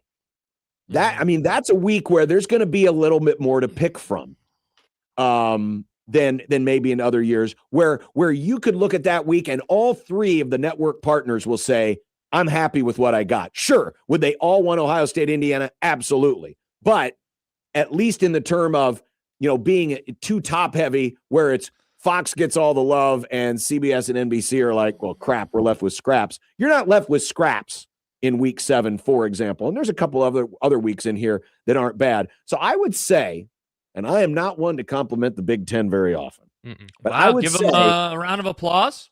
I would say, just on this cursory look, again, not knowing how these teams are actually going to be, that I think the league has done a pretty good job of spreading the love out. And I think we will get potentially less weeks this year where you're going, man, CBS got screwed. Man, NBC got screwed. Pardon me while I stand up and applaud. I agree. And again, it helps that they don't have helps that they don't have all those extra idle weeks. There were multiple weeks that we just went over where all 18 teams are playing. That was not the case this last year because they had 2 idle weeks. Exactly. So that's going to be pretty important for the conference. So, and again, long-winded exercise, but if it helps shed light on why it is they wanted to do what they did and probably why Nebraska had the schedule that was made for them, and I'm guaranteeing you there's some other teams out there that are like, man, this schedule, this looks awful. But they were doing it for television. All right. We'll have a little more on not necessarily the schedule, but the 5-0 Nebraska later in the show. But first, John and Josh here for Underdog. There's a huge game coming a week from Sunday. And this is as good a time as ever to jump in and download the Underdog Fantasy app, because with football's biggest game right around the corner, you can get in on the action by picking your favorite players to go higher or lower on stats like touchdowns, rushing yards, receptions. You can even pick kickers to go higher or lower on extra points made or total points scored. There are so many different options, and you can win many times your money. And watch for those extra bonus plays as well. There's profit boosters available every day on Underdog. And did I mention yet that you can play Underdog in Nebraska? Because new customers score $75 in fantasy bonus entries when you make your first $5 fantasy entry. So download that Underdog app today and use our promo code to get those bonus bucks. The promo code, John, is 1620 the zone. You mentioned it. You can win up to many times your money. 5,000 times your cash is what you could win up to if you get your picks right. So download the app today. Use our promo code 1620 the zone. Score $75 in fantasy bonus entries when you play your first $5 on fantasy. Again, that promo code is 1620 the zone. Underdog, make picks, win money. Must be 19 plus and present in Nebraska. Terms apply. See assets.underdogfantasy.com for details. Concerned with your play? Call 1-800-GAMBLER or visit ncpgambling.org.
Welcome back. Still to come, we're going to talk with CJ Moore of The Athletic. He was recently around the Nebraska basketball program. And, of course, speaking of Nebraska basketball, Robin Washut, our regular Thursday, is coming up in just a few moments as we'll look back on Michigan, but look ahead to Illinois. The death schedule has already begun. We talking football now again, or are we going back to hoops? No, this is basketball. This is basketball. Okay. Death is a relative term, of course. I only say that because you have 3 big roadblocks. And Rutgers. Don't forget about Rutgers. Would this game have been as seemingly big if they didn't lose so close to Michigan? What do you mean? Which game? This Illinois game. Oh, it was going to be big no matter what. Okay. Yeah. Absolutely, because you're in the conference race. Mm-hmm. You're in the race for the league championship. And sure, you're also in the race for better seeding and all of those things. But right now, Nebraska's in that enviable position where you don't have to think about the tournament. You don't have to think about, are we going to get in the tournament? Sure, you're thinking about, well, we'd like to get as high a seed as possible. But those are things that are somewhat out of your control because it's being chosen by a committee. You're in a spot right now where you're still right in the throes of a Big Ten conference race. And I know that the notion of winning conference championships in basketball doesn't seem like it should mean a lot. It does. Especially for this school, right? Given the lack of success. Has never won one in the Big Ten and hasn't won an outright, hasn't won a regular season conference title since 1950 of any kind. That's one of those goals where you are in complete control. You don't have to worry about if the committee thinks you're good enough to win the Big Ten. You just have to go out and win the games. And yes, an opportunity was missed to knock Michigan back a rung. Now they're right back into the middle of it. But you have another opportunity this week, another team that's only lost one conference game in Illinois. And then 2 games after that, you have a Purdue game. But you're in an enviable spot right now where you don't have to think about the tournament. Every other year we have discussed Nebraska basketball. We've never talked about it in terms of necessarily where they're finishing in the league because they've never been close enough to win the league. It's always been about, well, make sure you build that resume. We don't have to do who you're rooting for. No. This year with Nebraska because they're already going to be in the tournament. This is now, and I think one of the things that, Fred can really focus on is, guys, we're going out to win this league. We want to win this league. They picked us, 13th, 14th, whatever place it was, and we can win this league. And how you win this league, you win ball games. I think Sonny brings up a great point. This game's bigger than Michigan because most of us expected us to lose to Michigan, especially with Mast going out. This game is to see how we respond, plus Illinois is playing great. Yeah, they're coming off of a great weekend performance against Purdue. I'm with Sonny there. I thought the game on Tuesday was a classic. Yeah, there's no way they're going to win this game. And yet, by the end of it, they're leading pretty much the entire time, even though they're down 2 of their best players on the entire team. And now you got to pick yourself off the mat because in a way, John, they're being celebrated more today and yesterday than they were in the lead up to that, than they were in the 20-0 start. The game on Sunday is absolutely massive. What Africa asks, when does the committee's top 16 come out? So looking at last couple years, it was mid-February. So we're probably looking at, about 2 weeks, John? 2 weeks from Saturday or Sunday. I think it was the Saturday last year. So we're getting very, very close to that. Maybe the weekend after the Super Bowl would be my guess for when the committee's top 16 comes out. And along those lines, going back to John's schedule point, they're going to have 2 huge games in between there and Rutgers before the committee's top 16, if they go off of the calendar that they did last year and the year before. Yeah, they have not announced officially the top 16 reveal. At least I just did a quick search. I was unable to find an announcement. Yeah, it was middle of February, so it was Saturday, February 15th last year. I would assume it will be around that same time. Saturday the 14th this year, yeah. Yeah. Yeah, Valentine's Day will probably be that case, and certainly that'll be much anticipated around here because Nebraska's name, barring an absolute wacko collapse between now and then, will be named in the top 16 in a couple of weeks. Well, we'll talk more about that with Robin Washut of HuskerOnline.com, who joins us next on 1620 The Zone.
Robin Washut. Blissful ignorance, I think it could be an advantage here. Robin Washut. Yeah, I'm a ball guy. Yeah.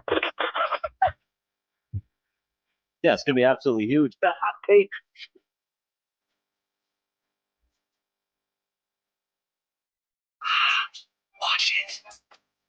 Wash it's good. Wash it. Yeah, wash it's real good.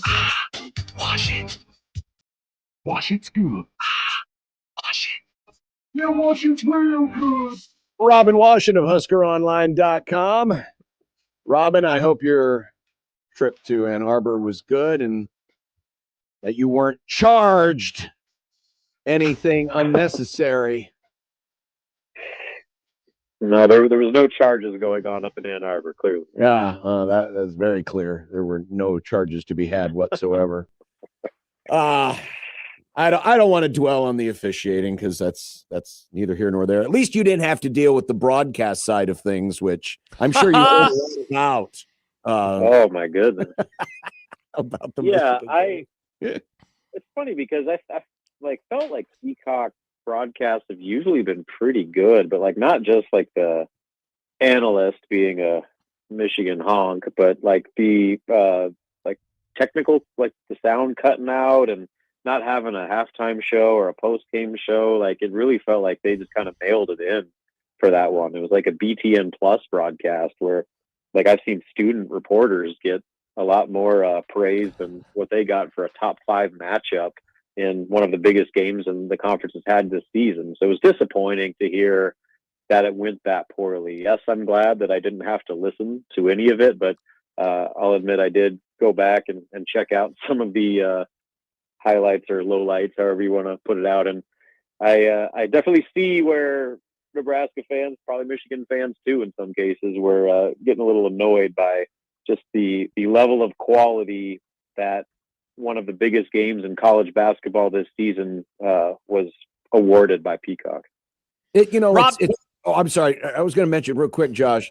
This is one of those areas, and I agree with you. Usually Peacock's really good, but this is one of those areas where the Big Ten, doling out its media rights like it did, in past years, this would have been on ESPN, back in those days. And this would have been one of those games that got, the 5-star treatment because of where it is. And unfortunately, because the media rights are so fragmented, you can sometimes, get caught in a shuffle like this where, you're not necessarily treated the best, even though, and I know it's a surprise. This was not supposed to be a top 5 matchup at the beginning of the season, but it was.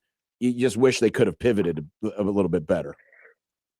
Yeah. And I mean, if nothing else, like maybe send your A squad to call the game. Like, right. Don't have Nick Stauskas calling the game for like, it's like they're playing Northwestern State or something like that. Like that's kind of the disappointing thing for me is like, I get technical difficulties happen. I'm sure that clearly was not the plan for an otherwise usually good broadcast, but like the fact that they had, that crew that clearly seemed unprepared for that moment was probably more disappointing than anything else. Robin, what did you learn about Nebraska? And I bring up what I'm about to, not to say you were wrong, because I was wrong too. I had Nebraska losing by double digits in your pre-game primer that morning. You had them losing by 10 points, and that was even before the Rink Mass news was made available, and yet they outperformed that by far. What did you personally learn about this team on Tuesday night? I mean, the fact that connectivity on both ends of the floor can always supersede talent, because Nebraska was out 2 of their best players, like in a game that was already going to be an uphill climb for them on the road against one of the best teams in the country that was looking to prove a point in their first top 5 home game since I believe it was before COVID with fans in the stands. I think their last top 5 game in the Chrysler Center was during the COVID season. So, it had all the makings to be about as much of a hornet's nest as Nebraska's faced certainly this season and probably in quite some time. And then you take out Braden Frager, who didn't even make the trip. And then 12 minutes before tip, Rink Mass says, I can't go. And so your best player who you built your entire roster around can't play in your biggest game and one of the biggest games in your program history. That's about as much adversity as you could probably draw up. But because of the way Nebraska defends as a team, because of the way they play offense as a team, and the level of kind of buy-in that this group has on both ends of the floor, they were able to overcome that to the point where they had every opportunity in the final stretch to win that game, which was a stunning development. You know, if I would have made that score prediction knowing Rink and Braden weren't going to play, it would have been a lot more than 7 points. I'll tell you that. Like, it just seemed like, all right, well, here's the other shoe finally dropping. It took all these circumstances to do it. And now Nebraska's finally going to get rolled. But somehow, some way, they looked every bit as good as Michigan, despite all their, 5 stars and future draft picks on the other side of the floor. Nebraska's, top, 4 players and some backups were able to go toe to toe for them for 40 minutes and came one shot away from sending it to overtime. Like, that, to me, says so much about what this group is all about, and their the makeup, the toughness, the fight, and the cohesiveness that they have to do that. Like, that loss, I thought was impressive than any other of the 20 wins, just because, they were at full strength against Illinois. They were full strength against Michigan State, but to go on the road and not have 2 of your best players against that team in that setting, it was remarkable in every sense. That not only it was close, but the fact that Nebraska at some points looked like the better team, despite all of that. So, if anything, if you're like, I know they don't want to hang their hat on moral victories, but if you're going to accept anything close to a moral victory, that would be it. Because I think you look at this team even better after a loss than you did when they were 20-0 going into that one, just because of the character and resilience they showed in Ann Arbor. Talking with Robin Washut of HuskerOnline.com. Obviously, anytime, we get to this point in the season and when the creeping crud, as my mom used to call it, starts spreading its way through the school, it seems like everyone gets sick. And I've seen it many times, traveling with a basketball team, 1 or 2 guys get sick, and pretty soon, it just kind of is a trickle-down effect. This is a tight-knit group.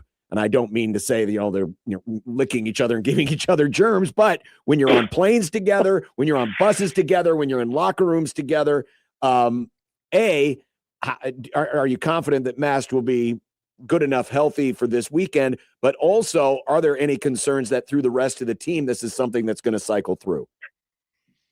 Yeah, I think, that's always a concern. It's not just with this basketball team, but it's like really with everybody right now. Like, I'm flying back from Ann Arbor and like the whole plane's just like coughing and sniffling. It's like, oh, great. Well, better take my 8th vitamin C of the day today just to make sure that I have a puncher's chance at making it through this. So like, that's just kind of part of the deal. And with Rink, we'll see. I don't believe it was like food poisoning. I think it's a legitimate stomach bug that might take him a few days to, get back to full strength here. So I guess it's hard to know. I don't think he even knows how long that's going to take, but I do know that they're being very cautious with him, and he's staying away from the team to make sure that, one, there's no contamination or whatever in the locker room or whatever to keep that from spreading to other guys. But the reality is that Sam Hoiberg's been sick for a while. If you listen to him in the post game, he didn't sound great. Fred Hoiberg said pretty much the entire team's dealing with something right now, like a head cold or stuffiness or whatever. So hopefully they can avoid that stomach bug that kept Rink up all night puking Monday night, because that's a much more severe situation than just having a stuffy nose and a head cold. But I don't think Nebraska's alone in fighting all this stuff off right now with the way that everything seems to be going around, but they're being very cautious, probably as cautious as they possibly can, with making sure that whatever Rink is dealing with, you do all you can to keep it from the rest of your team. And as far as I've heard, I don't know of any other player that has come down with that. But again, sometimes it can be a day or two after the fact before you start seeing symptoms. So I guess what's day to day, we'll talk to Fred tomorrow and get an update on that. But as far as Rink's availability for Sunday, I would hope he's back, but a lot of that is just dependent on how long this bug, whatever it is that he's dealing with, decides it wants to stick around. That's what McKinney from Michigan was doing. He wasn't running through Sam Hoiberg. He was trying to loosen up the crud in his chest. Yeah, he do is like, hey, I can tell you have some mucus buildup down there. Let me put my shoulder into you and knock some of that loose for you. Robin, what's the word on Frager? Are you expecting him to play on Sunday? Yeah, I think the plan, kind of Illinois was like the first real target date, like realistic target date. Like, there was like real outside hope that maybe he'd be good enough to travel to Michigan, but that was kind of a pie in the sky a little bit. So like he still wasn't 100% for the team left, so they kept him home. And now I think that with the way that he had already recovered to this point, with the added rest of staying back and not, having any swelling issues with, sometimes with the altitude flights, they can mess with swelling. So they avoided all that. He's been really diligent with his recovery, and he's a 19-year-old athletic kid. And kids like that usually heal a lot faster than most people. So, barring any unexpected setbacks, I would expect him to be ready to go for Illinois. But the question is, though, is it going to be fully 100%? Will he still be the dynamic above the rim type player that has made him so good this year? I don't think that Nebraska would play him if he's not. So if he's on the court, he should be ready to go and be back to his old self. And Nebraska needs it, especially if Rink is still, for some reason, dealing with whatever he's dealing with. And, it's another all hands on deck situation. Looking ahead to Illinois, talking with Robin Washut of HuskerOnline.com. They do have a game tonight against Washington. They're expected to win. Likely to be on a 10-game winning streak when they come in. The freshman Wagler, who had the monster game against Purdue in the win over the Boilermakers, has been on an absolute tear as of late. I don't know how much more of Illinois you have seen since the first matchup in the middle of December, but it feels like this team is playing better now than they were playing when they entered that matchup in Bloomington. Yeah, I mean, they've been playing extremely well. There's no doubt about it. But then also I would say that Nebraska's probably playing better than, they were, even with some of the injuries. So, like, that's kind of the natural progression that you would expect. And Illinois, I think they learned a lot from that loss. I remember hearing some interviews from some of their players saying the practices following that game on December 13th were some of the most brutal that, like, some of their seniors had ever had. So they got after him, and Underwood made sure to send a message to his group. And like you said, they've responded by going undefeated ever since. The big difference, though, is, Kylan Boswell is out for this game, and he was the best player on the floor for Illinois in that first meeting. Now, the good news for them, I guess, is that Wagler has really come into his own as arguably the front runner for Big Ten Freshman of the Year, one of the front runners.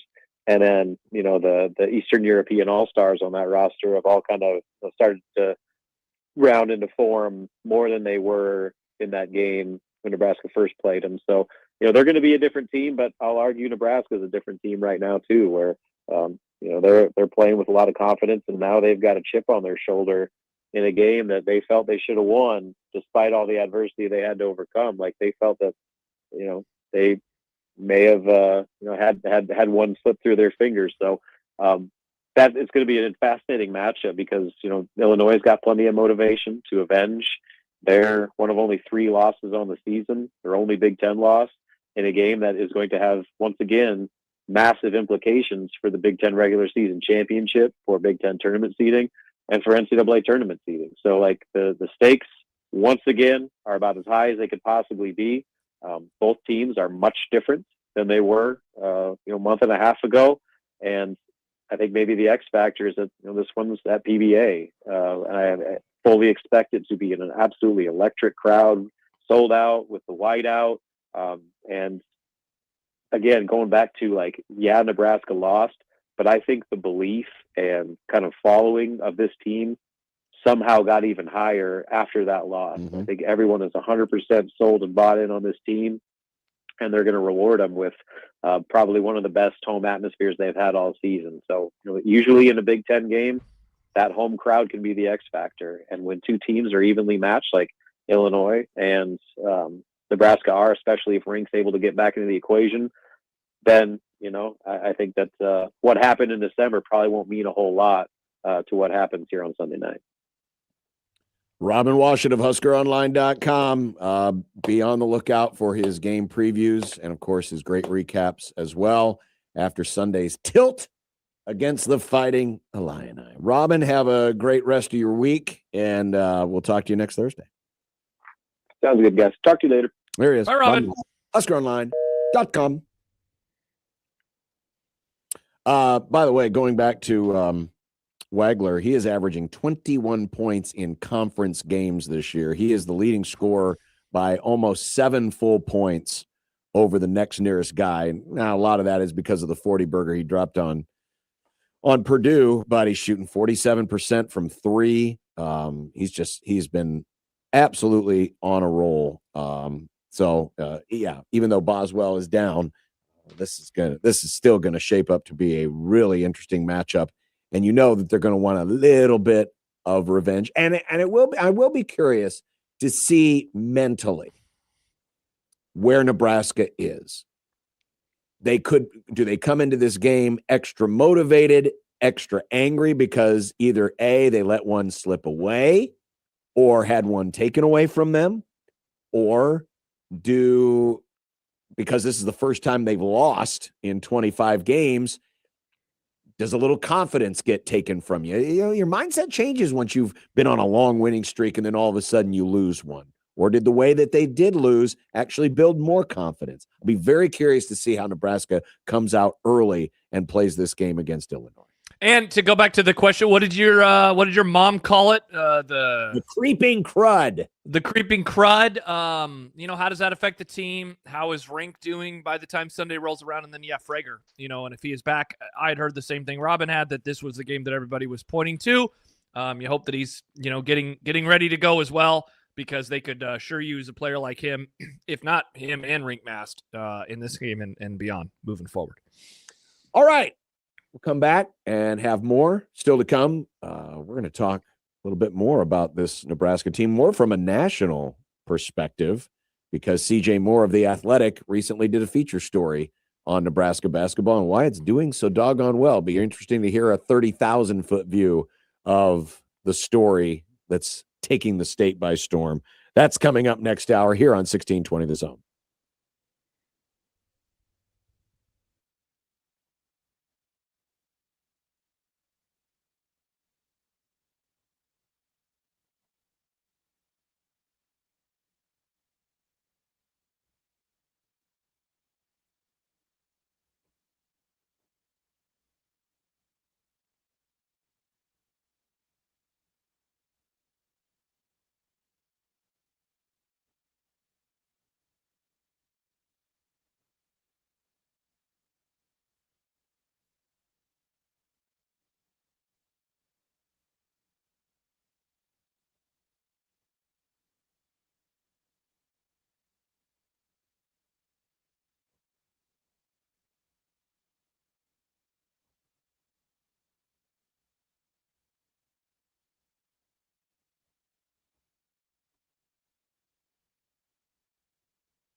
You can enter online in the Get Your Together 5K sweepstakes.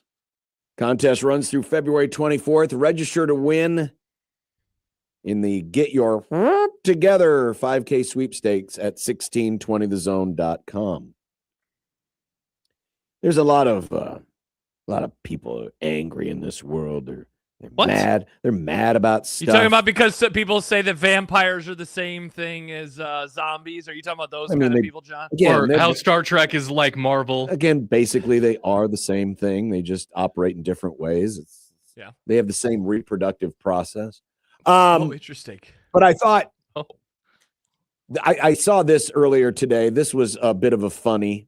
From a comedian regarding the argument of Bill Belichick not being elected to the Pro Football Hall of Coach with 222 wins is in the Hall of Fame, then a coach with 333 would be in the Hall of Fame. No. Why would you think? Just because you're second all-time in wins doesn't mean you're Hall of Fame worthy.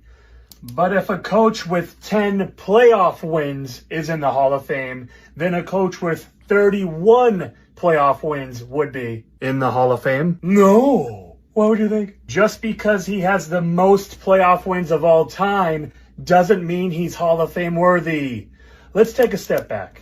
So if a coach with 2 Super Bowl appearances is in the Hall of Fame, then a coach with 9 Super Bowl appearances would definitely be in the Hall of Fame? No. What would you think? He would not be in the Hall of Fame. Just because you've been to 9 Super Bowls doesn't mean you're Hall of Fame worthy. But if he won the most Super Bowls of all time, then he would have to be in the Hall of Fame. No. Just because you have the most Super Bowl wins doesn't mean you're Hall of Fame worthy. But if all of these accomplishments were done by one coach, then that coach would obviously be in the Hall of Fame. No. What would you think? It's because that coach is Bill Belichick, and the members of the Hall of Fame committee said it's because that's why. No, I just love the way. Why was he saying it that way every time? Because that's the bit. Comedic No, no. But we finally got today. By the way, the comedian's name is Bobby Finn. I saw that earlier on Twitter. Vahe Gregorian of the Kansas City Star, because every team has a media member who is a member of the Pro Football Hall of Fame voting committee, right? Every team has someone who covers like that a proxy team in a way. Market. Yeah, kind of like in a proxy. He happens to be the one representing Kansas City. He has come forward to admit that he was one that did not vote Bill Belichick into the Hall of Fame. And his reasoning for it was because the notion of the just simple up and down vote doesn't exist anymore. Mm-hmm. Because the current process, you have to narrow it down from 6 down to 3. You can only vote for 3. And there's only so many, you only get 3 votes. And so the finalists were Belichick, Bob Kraft, Ken Anderson, Roger Craig, L.C. Greenwood, and who was the other? I think it was those 5. I guess it was those 5. And he used his votes for the 3 veterans or seniors committee nominees, Ken Anderson, who played quarterback for the Bengals in the 70s and 80s, Roger Craig, we all know Roger. Hey, nice. Good job by you, guy. And L.C. Greenwood. And his thought process was, as the presentations and discussions proceeded, I found myself wanting to vote for all 5. All 3 have been long-deserving induction in the Hall, and all 3 have been well snubbed for decades. He's talking about the 3 seniors committee nominees. I felt duty-bound to vote for the richly deserving seniors who most likely won't ever get a hearing again as more senior candidates enter the pool and fresh cases get made. Meanwhile, Belichick is inevitable, as he should be. At the risk of contradicting my own vote, really, he shouldn't have to wait. But his thought process was, I only get 3 votes. I want to get the people in who might die, basically, right? And who might get locked out because other senior candidates will come into the fold who have not been elected on first ballot. And so that was his thought process. And I've seen this proffered out there because the process changed a few years ago. It got a little bit more stringent into how you get into the Hall of Fame, and they went to it just isn't a simple, should this guy be in, should this guy be out, thumbs up, thumbs down. It's they give you the finalists, you only get 3 votes. You have to use, you use the 3 votes, but you can't use any more than 3 votes. Unlike, for example, the Baseball Hall of Fame, you get the ballot, you can check it, mark anybody you want. You could, if you think this person's in the Hall of Fame, check mark. You think this person, check mark. You can fill up the whole ballot if you want to. Nobody does that, but that's the difference between the 2 Hall of Fames. So I give Gregorian credit for coming out and acknowledging, hey, I was one of them. And I do understand his logical reasoning. That said, when you have an obvious slam dunk, I mean, think of it this way. Do you think there was much of a discussion when the name Vince Lombardi came up in the Hall of Fame selection process? No. Of course not. Whoa. So I don't like that guy. I thought it was funny. But correct. That's one person's point of view. Obviously, I think what's going to happen is we're going to get yet another change to the voting process because this has required more attention than any other Pro Football Hall of Fame vote ever. I've never seen as much conversation about a vote as we have this one. Also, I'm with you. Like, I understand it. I don't like it. I understand it. At least this guy put his name on it, unlike Bill Polian, who was hemming and hawing the other day. Maybe I did vote for him. I don't know. How do you not know?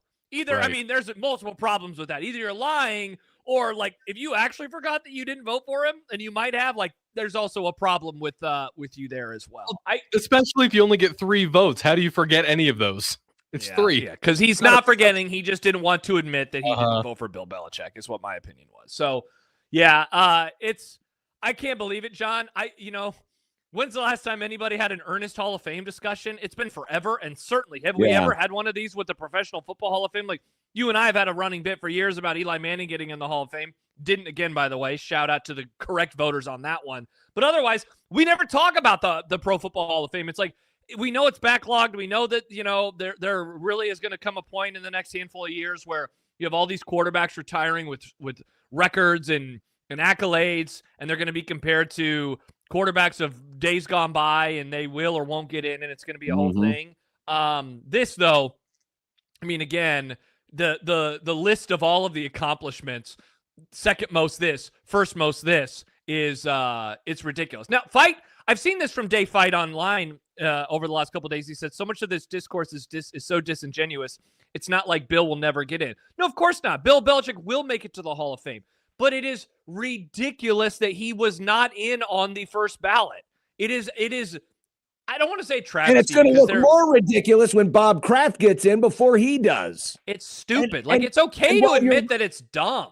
It is. It's dumb. I mean, again, with a lot of Hall of Fame votes, sometimes the case is so ridiculously simple that you just deal with simple and you move on. It's like when you're on a fast break and you are all alone under the basket and you have an easy slam dunk and you decide, nope, I'm going to go ahead and pass it out to this guy who shoots an average 3 and let him score it. No, you don't do that. You take the points. Well, I disagree with Dave. Dave says 5 years from now, nobody will remember who was and was not a first ballot guy. That is so untrue, man. Well, especially not in this case. It's too late now. Yeah, what happened a couple years when Brady's on the ballot? He's got to be in the first round, right? Of course he will. He will make it. And John, what's the number that didn't vote for him? Is it 10 people? Like, we're not talking about, it's more than 10 because it had to be 40 out of 50. So there were more than 10 people so at least 11. that did not vote for him. Yeah, because Amazing Daniel says, do we know who voted against Ichiro? And see, like, I've always thought the baseball voters are really stupid as well because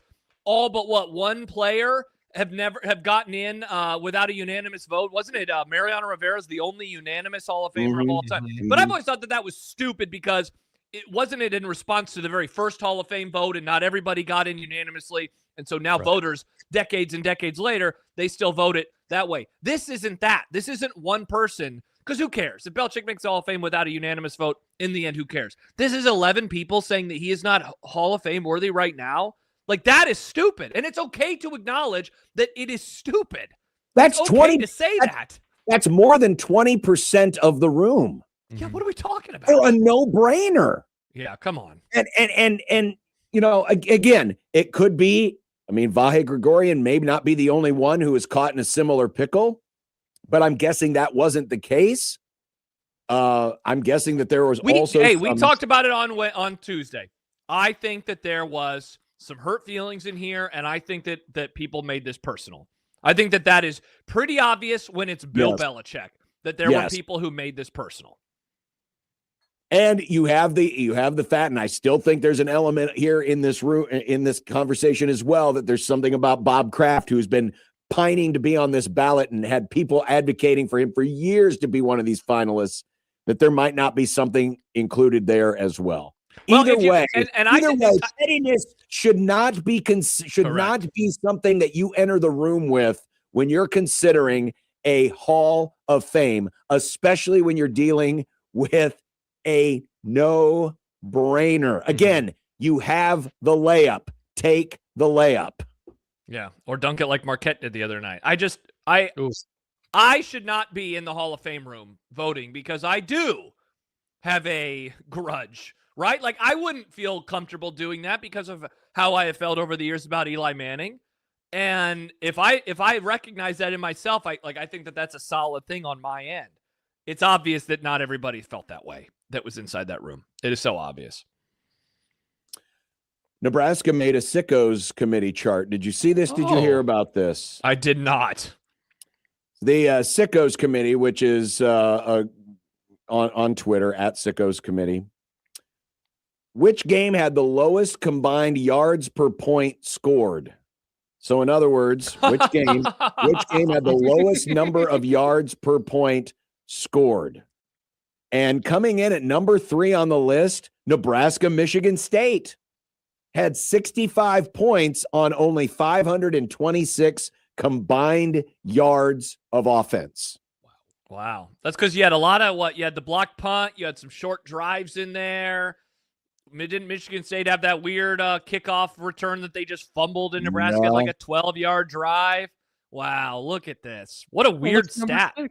Iowa and Minnesota. That's a fun one. We love Iowa and Minnesota.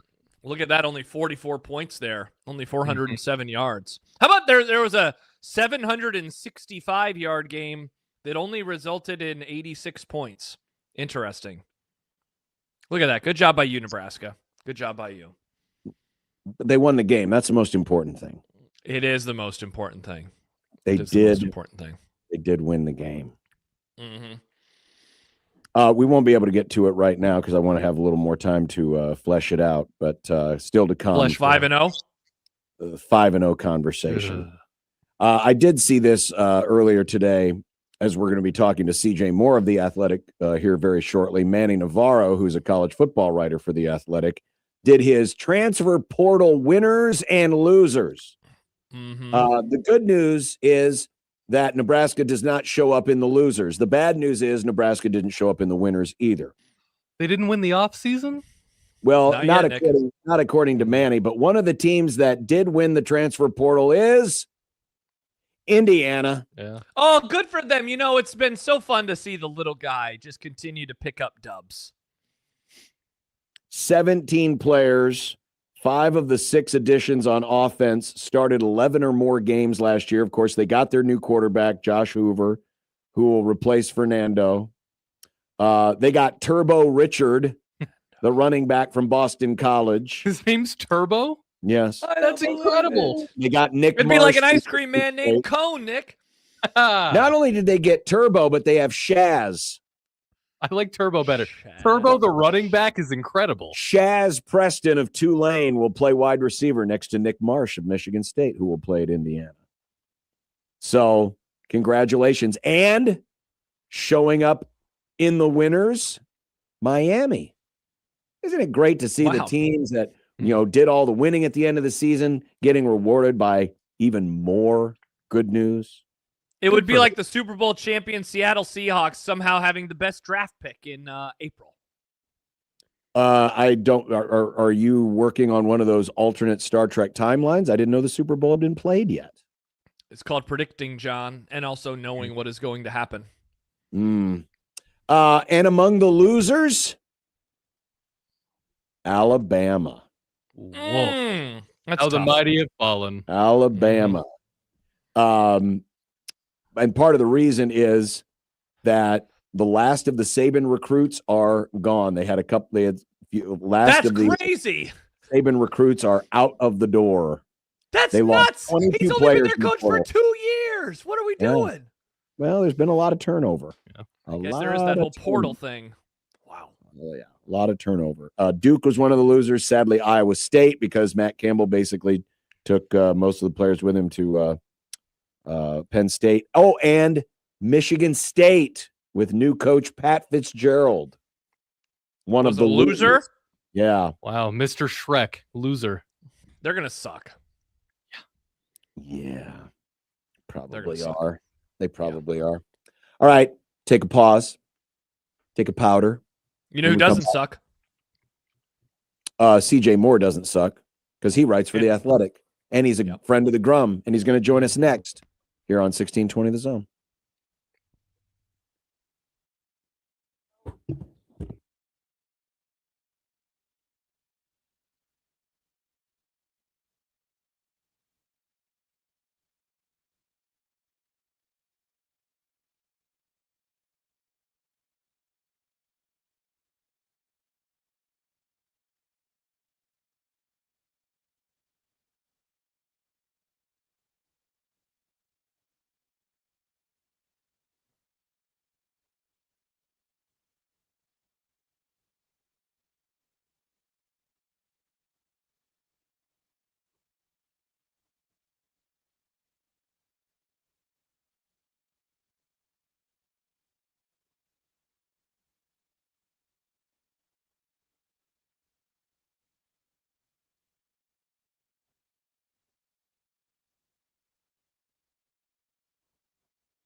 you had a new bump? Yes. Wow. I've added a few. Nice.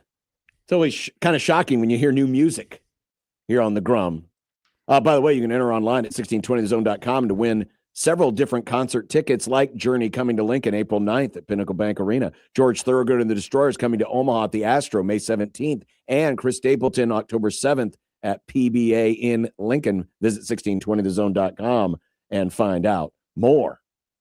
Speaking of more, it's CJ Moore of The Athletic. That, my friends, is called a professional segue. CJ, how are things this afternoon? I'm doing well. How are you guys? Doing good. Really, really good. So your story came out a couple of days ago. No, it is not your fault that Nebraska lost on the same day that your story came out. But your view of Nebraska after the game Tuesday night, how much would you have liked to have seen that game before you wrote it? Not because it changes the headline because they lost their first game, but by how much you were impressed by what Nebraska was able to do shorthanded against that Michigan team. Yeah, I mean, I think it's fair to come out of that game and be even more impressed with the resilience and just toughness of Nebraska to be able to hang and even make that thing close and lead basically the whole dang thing. And it was a really, really great performance, and they've got a lot to be proud of, even though they lost the game. And but I was already there as far as what I thought of this team and what I believe in them. But yeah, I think this just strengthened the case that they're right now in the top tier of college basketball. It's pretty wild. CJ, early on in the story, you have that quote from somebody where you got a call when you're on your way to Lincoln where they go, "Are you going to find out how in the heck this team is any good?" Which I think is kind of the crux of this story and a lot of stories that I'm reading right now about this Nebraska basketball team.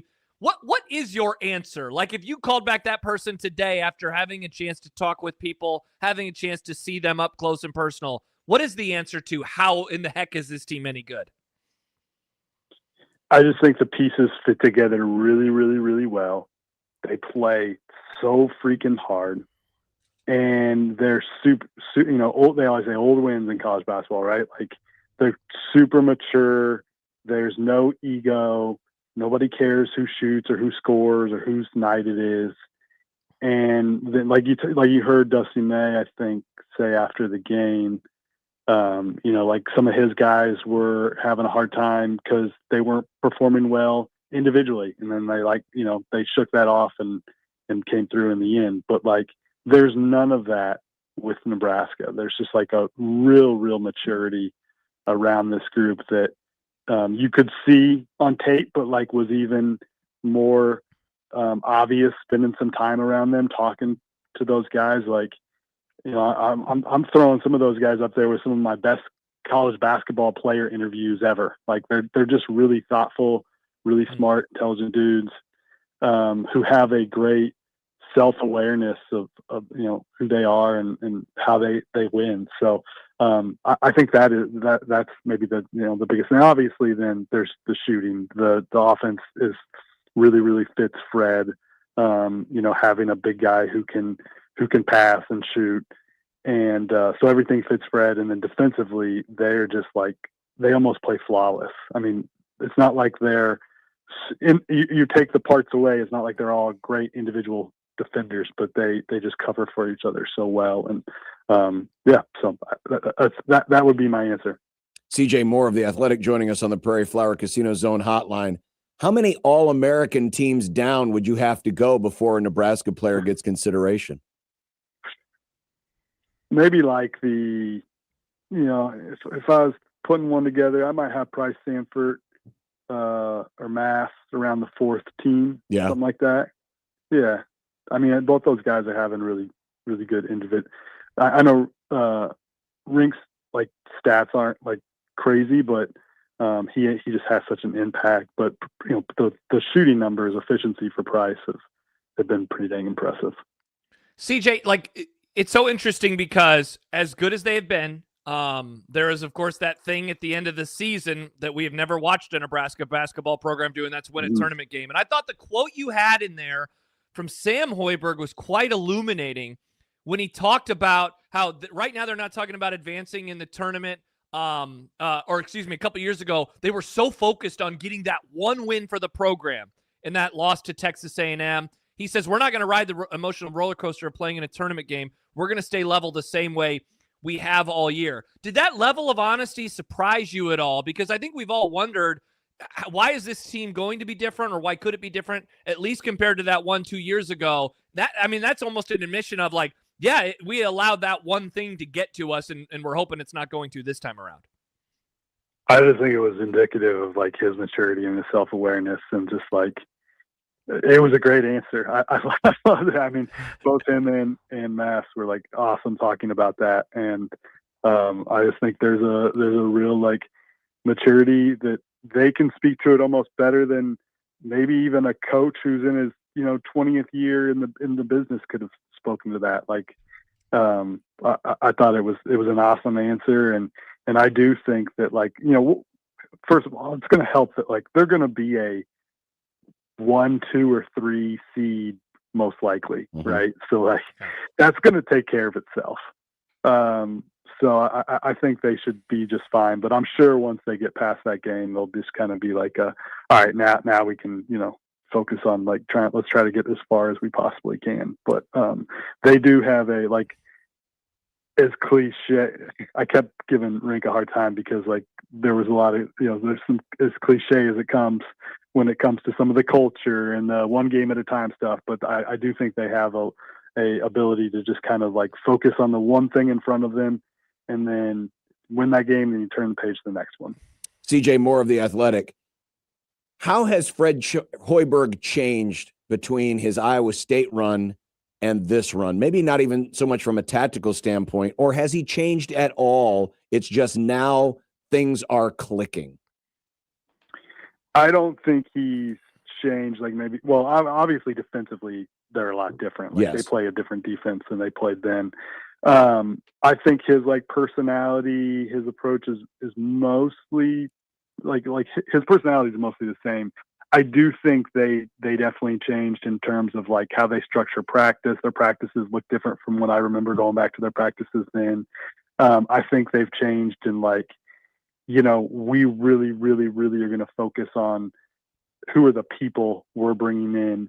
And he did have like some high level dudes on those Iowa State teams that they could maybe bring in like, 1 or 2 like talented guys that maybe had character questions that once you got them with that group, it worked.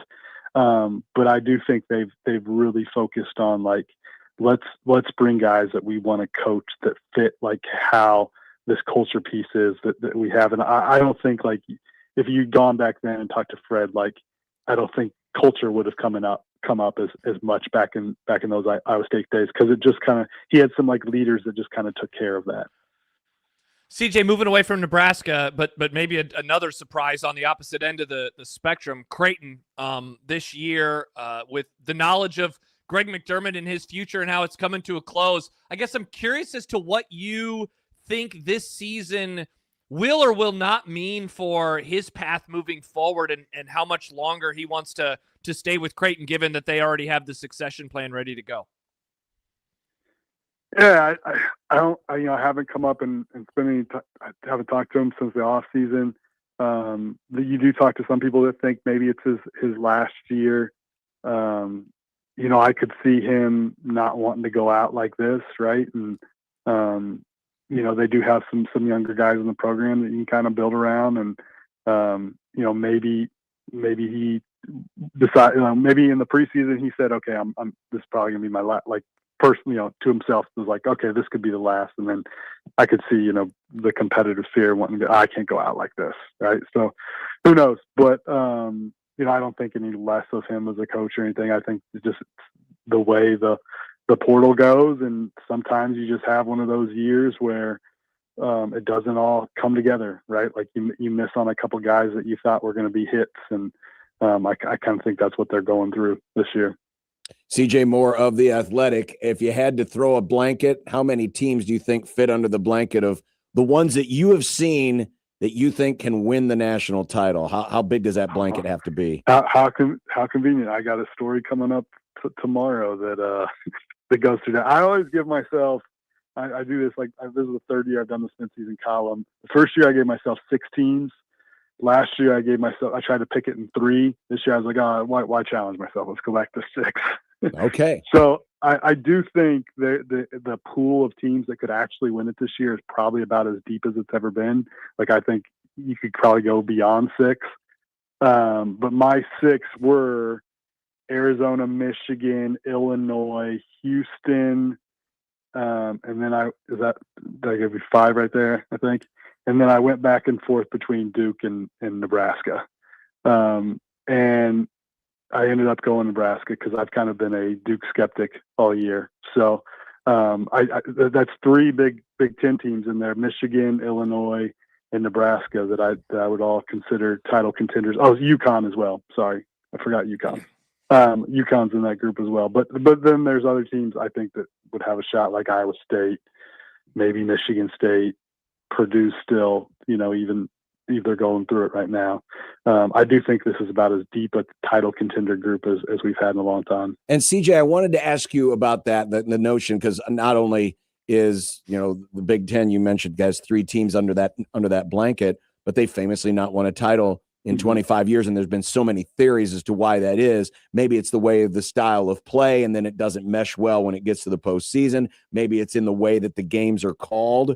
I'm curious what your theory is, or is it just a bad coincidence that the Big Ten hasn't won one in 25 years? I think it's mostly a bad coincidence. Like, they've had teams good enough to win it. The Purdue team a couple of years ago just so happened that UConn team was freaking awesome, right? And they've had probably, a few teams through the years that have been good enough to win. I think mostly the biggest thing is, like, I don't know that the talent in the Big Ten the last 25 years has been as good as, like, the high end talent has been as good as the Big 12 or the ACC or the Big East. But mostly I just think it's just kind of like flukiness. At some point this streak's going to end, and this year seems like, I think the Big 10, Big 12 are the best leagues in the country. If I had to pick a league, that I would pick, okay, you just get one league to pick the title winner, I'd probably go Big 10 this year, but Big 12 would be really close there too. CJ Moore of The Athletic joining us on the Prairie Flower Casino Zone hotline. CJ, we'll be on the lookout for that column tomorrow. We do appreciate it. Enjoy the rest of the season, and thanks for joining us. All right, guys. Thanks for having me on. Thanks, CJ. CJ Moore of The Athletic. Yeah, I was thinking of a similar question where, with what he said there, first of all, Nebraska, wow, being included. I was wondering, when he said 6, I was thinking, all right, I guess it probably won't have Nebraska. Has them over Duke. Is this finally the year that the Big Ten gets over the hump? We've been talking about it for 25 years now, and there are some tournaments that approach where they seem deeper than others. Last year, not so much. Last year was the SEC's time, and sure enough, they won the national championship, beating the Houston team. Florida did in the process. Is this the year that it finally happens? We'll see. All about matchups, John. I don't know if you know this. Tournament matchups.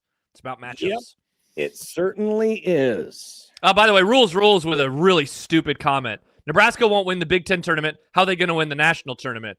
How often do teams win both their conference and national tournament? I don't really think that happens very often. Who cares?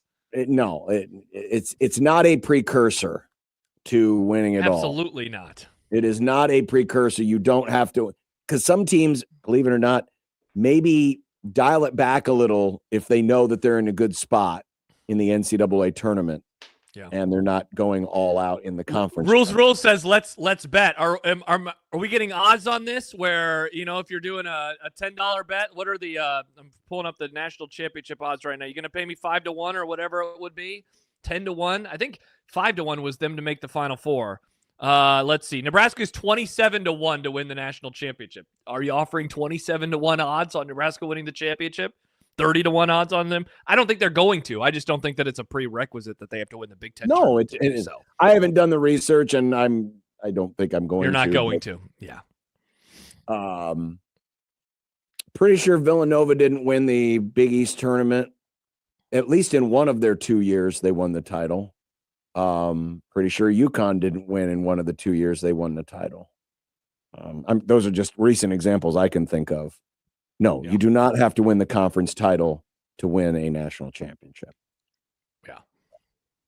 All right. When we come back, it's time for I Don't Care. I don't care. On 1620 The Zone. But first, a word for Underdog Fantasy and football's biggest game right around the corner. I already saw pictures of how the field is going to look, and it made me very sad because it looks very ugly. But you know what? Your bank account could look pretty when you play Underdog Fantasy because you can win several times your cash by just picking whether or not your favorite players go higher or lower on items such as rushing or receiving yards, passing yards, touchdowns, receptions, field goals, extra points, and a whole lot more. And you can play Underdog in Nebraska. So download that Underdog app today because new customers score $75 in fantasy bonus entries when you make your first $5 fantasy entry. So just in time for football's biggest game, it's time for Underdog. John, a player that I know I'll be keeping an eye on and America will be watching will be Drake May. Is he going to go higher or lower on one of those rushing statistics? Perhaps he will. Maybe Darnold goes lower than that. And certainly watch out for him getting sacked as well. As John said, you can get up to 5,000 times your cash if you win. Download the app, put in our promo code 1620 The Zone, score $75 in bonus fantasy bonus entries when you play your first $5 on fantasy. Again, the promo code 1620 The Zone. Must be 19 plus and present in Nebraska. Terms apply. See assets.underdogfantasy.com for details. Concerned with your play? Call 1-800-GAMBLER or visit ncpgambling.org.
McMaster's back. He was doling out baseball cards.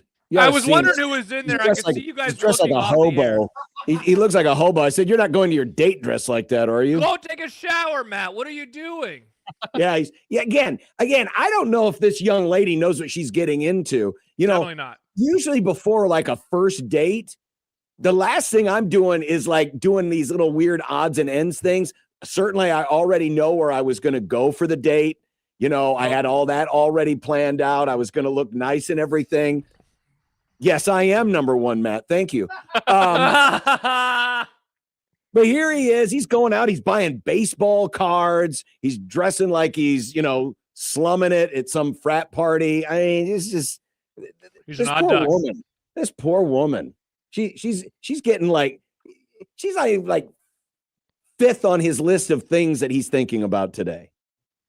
Sad. Odd. Kids these days. This Gen hey, real Z quick, John. Thank you for the baseball. I can't hear. Did Nick play the I Don't Care bed playing right now behind me? I have no idea. No, it's not. Okay, we cool. were just I just wanted to make sure. Matt, and I wanted to. No, it's I fine. felt like it's fine. I want to have two things real quick. We didn't know the answer. How many teams have won their conference tournament and the NCAA tournament? Shout out to the texter from the 402. Since 2000, 10 teams have won their conference tournament and the NCAA tournament. So 10 out of obviously it is 25-ish. 25. So that's 40%, under a 40% rate. Yeah, no, it's 40% because they played 25 tournaments because one of them got canceled. Also, have you seen this? Have you heard about this? Friend of the Grum, Sean Mannion, is now the new offensive coordinator in Philadelphia. So a friend of the Grum is now an enemy of me. Congrats, Josh. I hope That's he sucks. Awesome. Wow. Did you see four people didn't want this job? They interviewed and they're like, never mind, take my name out of the running, please. I don't want to go there. Things seem like things are going just great. This was a less popular job than being the head coach of the Bills. For those of you who don't remember, Sean Mannion, the former quarterback at Oregon State, was one of the guests that we brought on the day that Mike Riley was hired, because we were trying to figure out, all right, what makes this guy tick? And I just remember at the end of that program, we thought, this may not be such a bad hire after all, because Mannion, he put out he said a lot of nice things. He said, he's going to be great. He's going to be perfect. I'm going to be a play caller for the Eagles someday. Yeah, good job by you, Sean. That's awesome. All right, well, good for him. Good for him. He can take out the rest of the NFC least. Absolutely not. Now it's time for I Don't Care. I don't care. I don't care. I don't care. I don't care. I don't care. I don't care. I don't care. I don't care. I don't care.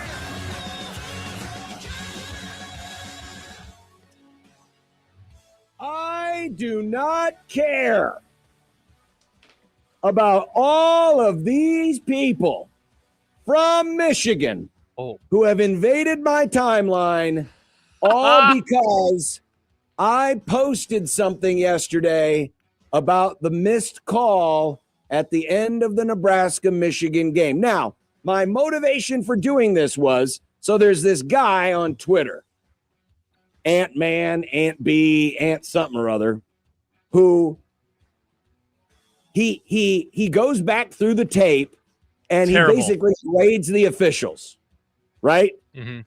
Honestly, and you guys should be best friends, given that he does that. That sounds like some we're not garbage. We're not best friends because if he couldn't see that this was an obvious charge, I question his ability to actually go back and grade these officials. But by the way, the dude is Ant Wright. It's Ant Wright is his name, and he tweeted with a video. In fact, I think we had the video. Do I still have the video? It was the video from yesterday that featured Sam Hoiberg getting plowed into, like, he was a stationary building and some old timer, forgot which pedal was the gas pedal and which pedal was the brake pedal. And he wrote, I also don't mind the no call, to which I responded, what are we doing here? You don't have to have your feet set in concrete. You just have to establish legal guarding position outside the restricted area. If we're going to allow this to go uncalled, might as well eliminate all block charge. And then I added, and I'm no NU honk. because I knew people would come after me.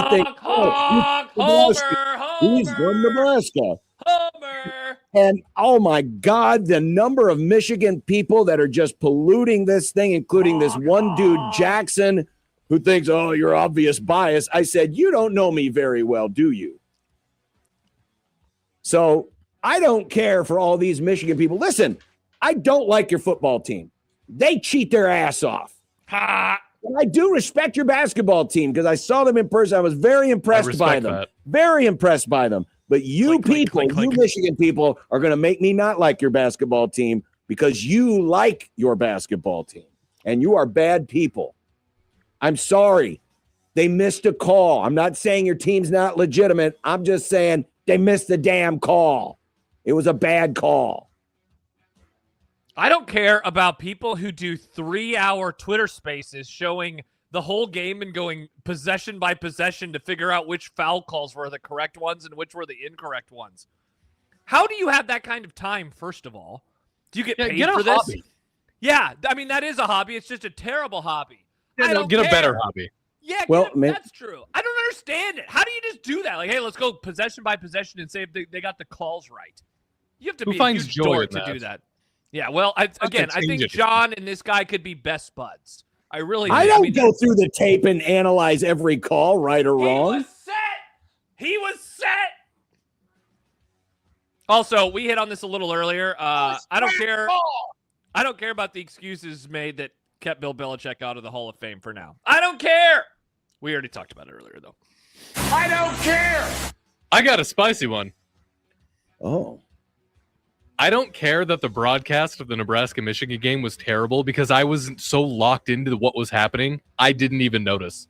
Wow, that's not what I was expecting from Nick. Keep going. I didn't notice at all. I was just watching. If something happened, I have selective hearing. I'm very good at it. Mm-hmm. If something happened where I kind of wanted a little more, I'd kind of perk up my ears a bit to see if they said anything about it. Yeah.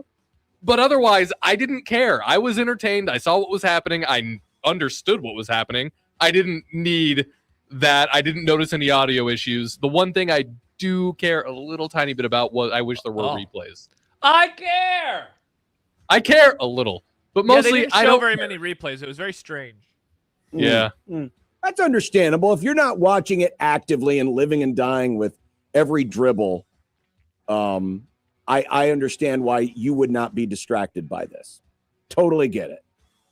And listen, Nebraska fans have a reputation of being a little oversensitive when it comes to broadcasts. Ooh. This goes back many years, many years. This whole bit jumped the shark back in the 80s when people used to complain about Keith Jackson, the voice of college football. Oh, he's always in the tank for Oklahoma. He never likes Nebraska. Shut up. Are you quoting yourself from the 80s? No. Are you kidding? I loved Keith Jackson. I never had a problem. I never had a problem with the TV announcers back in the day. Okay. So, yes, there's a little bit of boy cries wolf sometimes when it comes to complaining about the announcers that said, it wasn't good. It was bad. Yeah, for sure. I trust you guys. I just didn't notice. Yeah. Good job by you, Nick, not doing an F1. I don't care. We are proud of you. I tried. Mm-hmm. Are we really supposed to be that enamored with whatever paint scheme the Cadillac team's going to have? Yes, John, it's important. It's going to be the new face of America in Formula One. It matters. It's going to be the face of America in Formula One. You know what? I hope for your sake, because it's the first true American team, that their cars are painted all red and it has "Make America Great Again," just to see how you would react. I'm looking forward to this. It's gonna be great. And then they come out with the F1 car. It looks like a Trump hat. Although, in a sport that is very funded by the Saudis, I guess that wouldn't be super. Oh, handshake meme. Yeah, that's true. And many of the races are held in very problematic countries. Yeah. You like here? Got handshake meme. Yeah, I don't know about that. Got us. Good job by you, Nick. Yeah, good job by you. Looking forward to that. I don't care for Minneapolis Grand Prix. Oof. Yikes. All right. Coming up. We'll get to that 5-0 conversation. Are they going 5-0, folks? Is Nebraska starting 5-0? And Josh is about to find out we're going back to the moon. Yeah, I don't even know what you guys are talking. I have no idea what you guys are talking about. Told you about it. You just ignored it. You've known. Apparently. Well, on that happy note, the happy hour is next on 1620 The Zone.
would be nice to have a boat. Throw. It would be nice to have a boat. Throw. It would be nice to have a boat. Throw. It would be nice to have a boat. Throw. It would be nice to have a boat. Throw. It would be nice to have a boat. Throw. It would be nice to have a boat. Throw. It would be nice to have a boat. Throw. From your mom. The happy hour is on the air.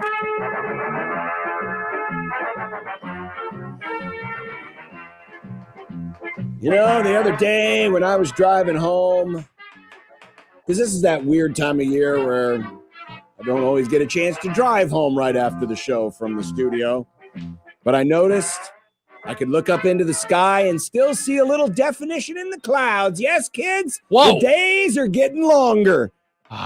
And today, I'll see just how much longer they're getting.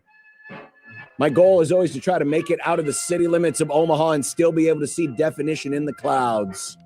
John, you know what that means? Makes me feel like summer's almost here. One day closer to God's sport, baseball. Baseball. That's so true. Weird. Why is it weird? We like warmer days. Don't you like warmer days? We love baseball. No, that's not the weird part. It's Nick talking about this love of baseball. Nick, I saw this thing. Was it that you put it on Twitter, like your calendar with all of the games that are coming on one particular day? And it's opening day of the college season. Yeah. And here's the thing that and John, you're going to make fun of me for this, but Nick, the rhyme or reason for how you put the games in your calendar, and sometimes you capitalize the words and other times you don't, and sometimes it's Iowa plays at 2, Wake Forest and Houston 9:30, Vandy/TCU 3:30. There's no format. There's no consistent format on your calendar. It's just hodgepodge of how you put stuff. It triggered me to no end. Jeez. Josh pushing his pretend glasses up his nose. It only matters. I only need to read it. It's my calendar. It's called organization, Nick. You look like John when he tweets out a screenshot that has a bunch of squiggly lines under words because he won't add them to his internal dictionary on his laptop. See, ridiculous. You look like a bunch of idiots. Yeah, we're the ones that look like idiots. Meanwhile, you just got done going off on a deal where I can't believe people waste their time watching basketball games and archiving whether or not the officials do where I'm good. Meanwhile, Josh is worried about you didn't put that word in your dictionary because the little squiggly line is there. And, and Nick sometimes puts verses and sometimes he puts slashes and sometimes he capitalizes. By the way, you want to know why college baseball is the best college sport? Why? On opening day, we have a ranked-on-ranked matchup right away. You don't get that in college football. Yeah, you literally do in football. You get in football all the time.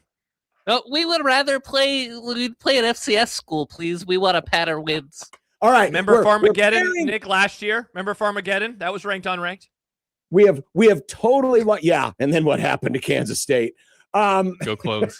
Hey, I'm just saying, it was ranked unranked at the time. We are burying the lead. Yeah. We are burying the lead. Tell me. We're going back to the moon.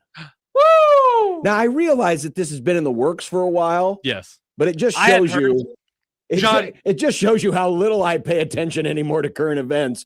But we're like a couple of weeks away. February 7th. Wait, so human beings are going to the moon? Yes. Human one beings small step are for man. Men and women. Yes, human beings, 4 astronauts, 3 astronauts and a Canadian, are getting on the Artemis 2. Yes. A rocket ship. Yep. This is the first time we've launched like a human rocket since those days. Because, we had the space shuttle program. No, we've been launching people up to the space station. All right, let's focus, boys. Let's focus. Let's focus.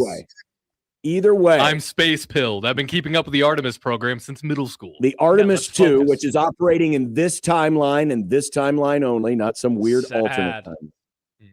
They are launching on February 7th on a 10-day mission that will send them around the moon and back. It is the first time we have sent man to the moon. Savage Garden. Nice. Since 1972. And then the Artemis 3, which is a couple of years, that's actually going to land on the moon toward the South Pole. They're going to explore. So wait, the they're South not Pole. actually going to land on the moon? This is what they're not actually going to land on the moon. No, it doesn't count. They're just going to drive by. Josh, it's cool as hell. No, it's not. Congratulations. Yes, It's it be like is. me. It's like when I go on a road trip and I drive by Chicago. I'm not actually going into Chicago. I'm just going by Chicago.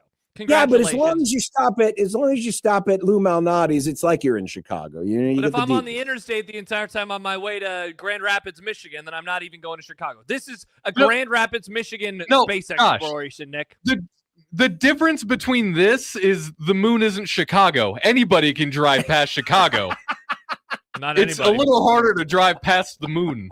It must not be if they're going to do it. Well, You're spending all that gas money and you're not even going to go there? Come on. Gas is they are expensive, going man. there. This will be the furthest that any human mission has ever traveled away from Earth, because now they're going to go to They're the going to go to moon. the They're going dark side of the moon? Yes, they're going to the dark side of the moon, but they are going further out than any previous mission has ever gone. About 25,000. Well, actually, Pink Floyd is overrated. Bad take. The flight will take the crew farther from Earth than any previous human mission before re-entering the Earth's atmosphere at a record speed of approximately 25,000 miles an hour. That's pretty fast. That's faster than an F1 car. And this is taking off on February the 7th, which is what day is February 7th? It's a Friday. Next Saturday. It's a Saturday. Next Saturday, and they will return 10 days later. What I'm It's really the day stoked before the about, Super Bowl. Josh, this is basically what For All Mankind was. The ultimate goal of these missions is to set up a base on the moon so then we can launch to Mars. That's sick. That'll be cool when we actually go to Mars. It'll be cool when we land on the moon. I don't care about a little space drive. It's just a flyby of Mars. It doesn't matter. Why are you getting so Are you triggered gonna by say that too? this? Why are you so Because upset you're by this? poo-pooing all over an amazing accomplishment. It's a cool thing. Look, I'm happy that people get to go and wave at the moon on their way. Bye, moon. See you later, moon. Are we going to do that, Nick, with Mars? We're just going to fly by Mars and then come back without landing there? That is a waste. I guess I don't know what their plans are. We might have a little better of an idea on how to get to Mars with all the rovers, but I mean, I don't know if you realize this, Josh, but the first several Apollo missions just flew to the moon and back. I know. Didn't But land Mars on is a little further Yeah. away. The moon You gotta famously practice took it. 3 days to get to. remember Apollo 13? And we've been out of practice. We haven't been to the moon in 50 years. We're out of practice. We can't just go there right away and just take up from where we left off. We got to remember how to get there. Nick, 74 Nick, and 75. When did you say, Nick, that we're going to the moon in 3 years? Is that when it was? Like we're actually going to the moon? I think that's when it is. Okay. When we hit the south pole of the moon. Wow. Can't wait. That'll be pretty cool. And then all the conspiracy theories are going to start back up again. It's going to be awesome. It's going to be a very normal time. Okay. Back here on Earth. Nice. As we have discussed the Nebraska football schedule. And I'm starting to see, I've been hearing the takes. I've been hearing the takes on the fact that because you're starting with 3 gimmies. Oh, winnable games. Interesting. Then traveling to Michigan State, then hosting Maryland, that before Indiana, 5-0 is on the table. 5-0 is on the table. I mean, honestly, 12-0 is on the table. We now know the schedule. 12-0 16-0 is on the schedule. Why can't they go undefeated the whole time, John? Did you guys know that a natty is on the table? A natty is on the table. We need to stop with this narrative, please. I just want to walk you a little bit back through history, recent history. Now, we didn't do this as much last year because, Michigan was game 4, right? But I distinctly remember in 2024. Oh, yeah. They could go 7-0. They could be 7-0 before Ohio State. I remember it distinctly. 7-0. Famously, they lost to Illinois at home. 2022. Even with Scott Frost on the death throes of his final year. People said that they could be 1-0 that year. Those morons. No, they said, oh, we'll be 3-0 before hosting Oklahoma. Morons. Famously didn't happen. Absolute 2021. We'll be 3-0 going into that road game against Oklahoma. Wrong. 2019.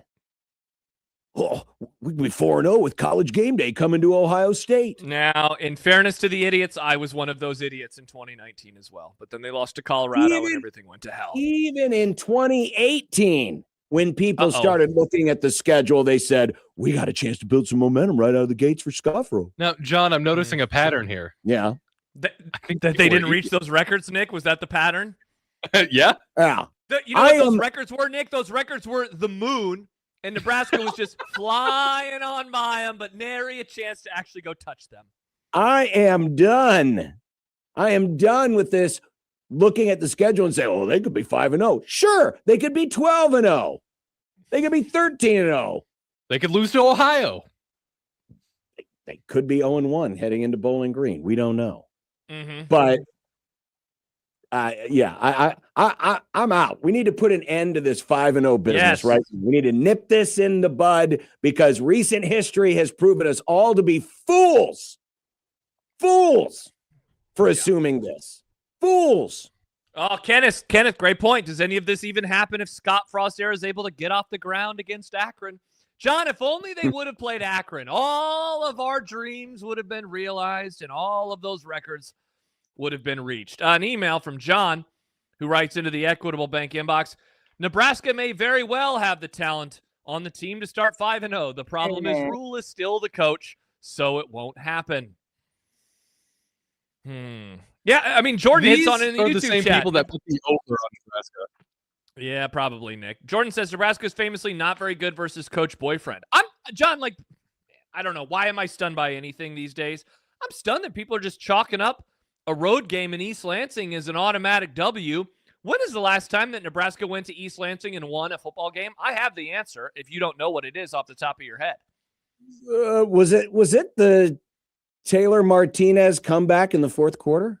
2012, the very same one, John. You're talking about 14 years since they won there. Now, they haven't played there every other season, so it's not like this losing streak is somewhere north of 5 or 6 games, but they have not won there in 14 years. And Pat Fitzgerald, as bad as his tenure came to a close, his last win famously was against Nebraska in 2022 in that game that you just mentioned overseas. Yeah. And then Maryland, I know that it's October Maryland, not September Maryland, where famously they're undefeated, but that game went down to the wire this year on the road. Who's to say that it couldn't go down to the wire yet again? And who knows, maybe they drop one of those non-conference games at the start of the year as well. By the way, in case you've forgotten, Nebraska's opening against the reigning, defending, undisputed champions of the Frisco Bowl, the Ohio Bobcats, who finished 9-4 this year. By the way, Sam points out the last time we won there, we were prepping for the end of the Mayan calendar. People forget about 2012. Oh, man, we were afraid about that. That's for sure. I think it would be really funny if they lost to Bowling Green. Wow, Nick, you are a monster. Why? Tennessee's too hard. We have to replace them. Oh, well. Man, Nick, you know what? Hey, to offer Nick an olive branch here, John, wouldn't it just be so Nebraska for them to replace a game with an easier winnable game and then lose to that team? I mean, I've seen crazier things happen in society before. Yeah. That would be bad. That would be really bad. So again, let's just stop. I'm not getting that. Not getting that. There's going to be a surprise in there somewhere. Nobody saw Illinois coming 2 years ago. No. This early in the running. Nobody saw Illinois coming. And then it happened. Yep. Let's just pump the brakes and see what happens. Consider the brakes pumped here on 1620. Brakes being pumped. That's why they call us the Pump Boys. Consider that is why they call us the Pump Boys. Not Jordan. Who was it? John writes, tell the producer to stop being stupid. Nick, stop being stupid. Sad Husker fan writes, if we lose to Bowling Green, I will call for Rule's head. Whoa. Call for Rule's head. King into North. Everyone keeps asking this question. What record will get Rule fired? Is that what the email is about? Sorry, John. I didn't mean to step on your toes. No. That's not going to happen. It's not going to happen. They can't afford that. Yes, exactly, Nick. He is not going to get fired. The answer is none. There is no record. You're correct. Also, I don't think, if you want to put this on the list, go ahead. Get the tomatoes. I don't think Nebraska's season is going to be bad enough where an honest, legitimate conversation of Matt Rule being fired will happen. Correct. Now, some will argue, well, they go 5-7, he ought to be fired. I'm saying it would have to be 4 wins or less for what I would deem to be a legitimate conversation. That's my opinion. 4 wins or less, even with the buyout being what it is, where a legitimate conversation can be had about changing head coaches. Put it on the list. Nebraska's not going to be in that position. I agree. They're not going to Sam be writes in that 2-10 or worse, so we might get some rumbling. But they're not going to go 2-10. Yeah, as bad as I think that they'll be, they're not going to be that bad. They're not going to be that bad. I don't think they're going to be that bad. Sure, the schedule does look daunting, but we knew what the schedule was going to be. We knew what the schedule was going to be. And certainly, could they go 5-0? Of course they could. They could also go 0-5. Could they actually land on the moon? Of course they could, but they're not going to yet. They're just going to circle the moon. Steve writes, does it really matter how the schedule came out? Why, us as a fan base, do we really care? I do think, and I do surmise my opinion has resonated among others as well. At this point, we've seen enough these past 3 years from Rule and Co. Is it that different of who we play and when we match up with them that makes a difference? It hasn't in the past. The ceiling for Rule is 7 games. It's surprising to me that Dannon made a blunder move in the extension, and even more surprising that Dannon has received little, if any, criticism for his signing on to this mediocrity of a coach. That's from Steve. I've heard that. I've heard a little bit of that, right? About why do we care about the schedule? The team is bad anyway. I don't know. I'm interested in it because you plan your season around it.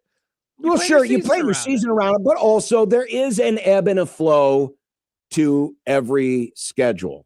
And you look at it and you say, oh, that's going to be a tough road trip, or, oh, that's going to be a tough stretch. I mean, there is validity at looking at the schedule and, the order in which games happen. Those, for sure, those momentum. Are important. Absolutely. Imagine not that this could have happened because they're conference games, but imagine if they started Nebraska with Oregon, Indiana, and Ohio State. That'd be bad, John. Especially with that Bowling Green loss that Nick called for. That would be a very different start to the season than the start of Ohio, Bowling Green, and North Dakota. Right. So the order of games and when they happen, when they occur, those do matter. Those definitely do matter. Jordan writes, Rule & Co. sounds like a clothing store. Folks, the best shirts in town are at Rule & Co. They only sell backwards hats. Well, think about it. Anything and Co. sounds like a clothing store, doesn't it? This hat's only available backwards. Sorry, you can only wear it one way. What if they just made the hat without the bill? Then you can't tell. Put a little spinny top on it. No, you just take the bill off the cap, and it's just the cap. That's a beanie. That's what I'm Ray wearing. tweets in. He says, I'm surprised anyone cares. It's amazing what basketball success has done for me to have zero care whatsoever about this football team. I don't care. It is Thursday. I've been ruminating on this topic, trying to figure out the best angle to take it, but it's basically, because we have to tie everything back to football, is there a world where the basketball success is good for football? And the crux of my argument is basically, because no one cares about the football team right now, and people are kind of getting actively mad whenever we bring them up. I cannot remember a time in my career where it's like, hey, it's time to do the football conversation. And people are like, would you stop it? Go back to the basketball team. I mean, for God's sake, man. Indiana's basketball success seems to have paid off on the football. Eventually. It has. That's true. They're clearly connected. Yeah. No, I don't know. I don't know what the answer to that question is. Certainly it can be a distraction. Which is why it's very fascinating that the spring game, which usually is this early season celebration of the return of a sport that's still 4 months away, will be taking place the same weekend as the regional round of the NCAA tournament. And this year, John, it will be taking place when the season is still 5 months away. So the season will actually be further away than normal. So the countdown will be a little bit longer this time. Yeah. A little bit longer this time. Mm-hmm. All right. Coming up, I've got some charts. I want to look at, I had an opportunity to look at the comparison between Nebraska's ex and Nebraska's new girlfriend. Oh. Yep. Okay. And we've got content coming up too, including a 5th star has hit the Metro. Oh. A 5th star has hit the Metro. Okay. On 1620 The Zone.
not to get distracted by this whole moon thing, but I do wonder, it used to be a thing. It used to be a thing when the space shuttle would go up, we'd always stop class and watch. Oh yeah. With every launch.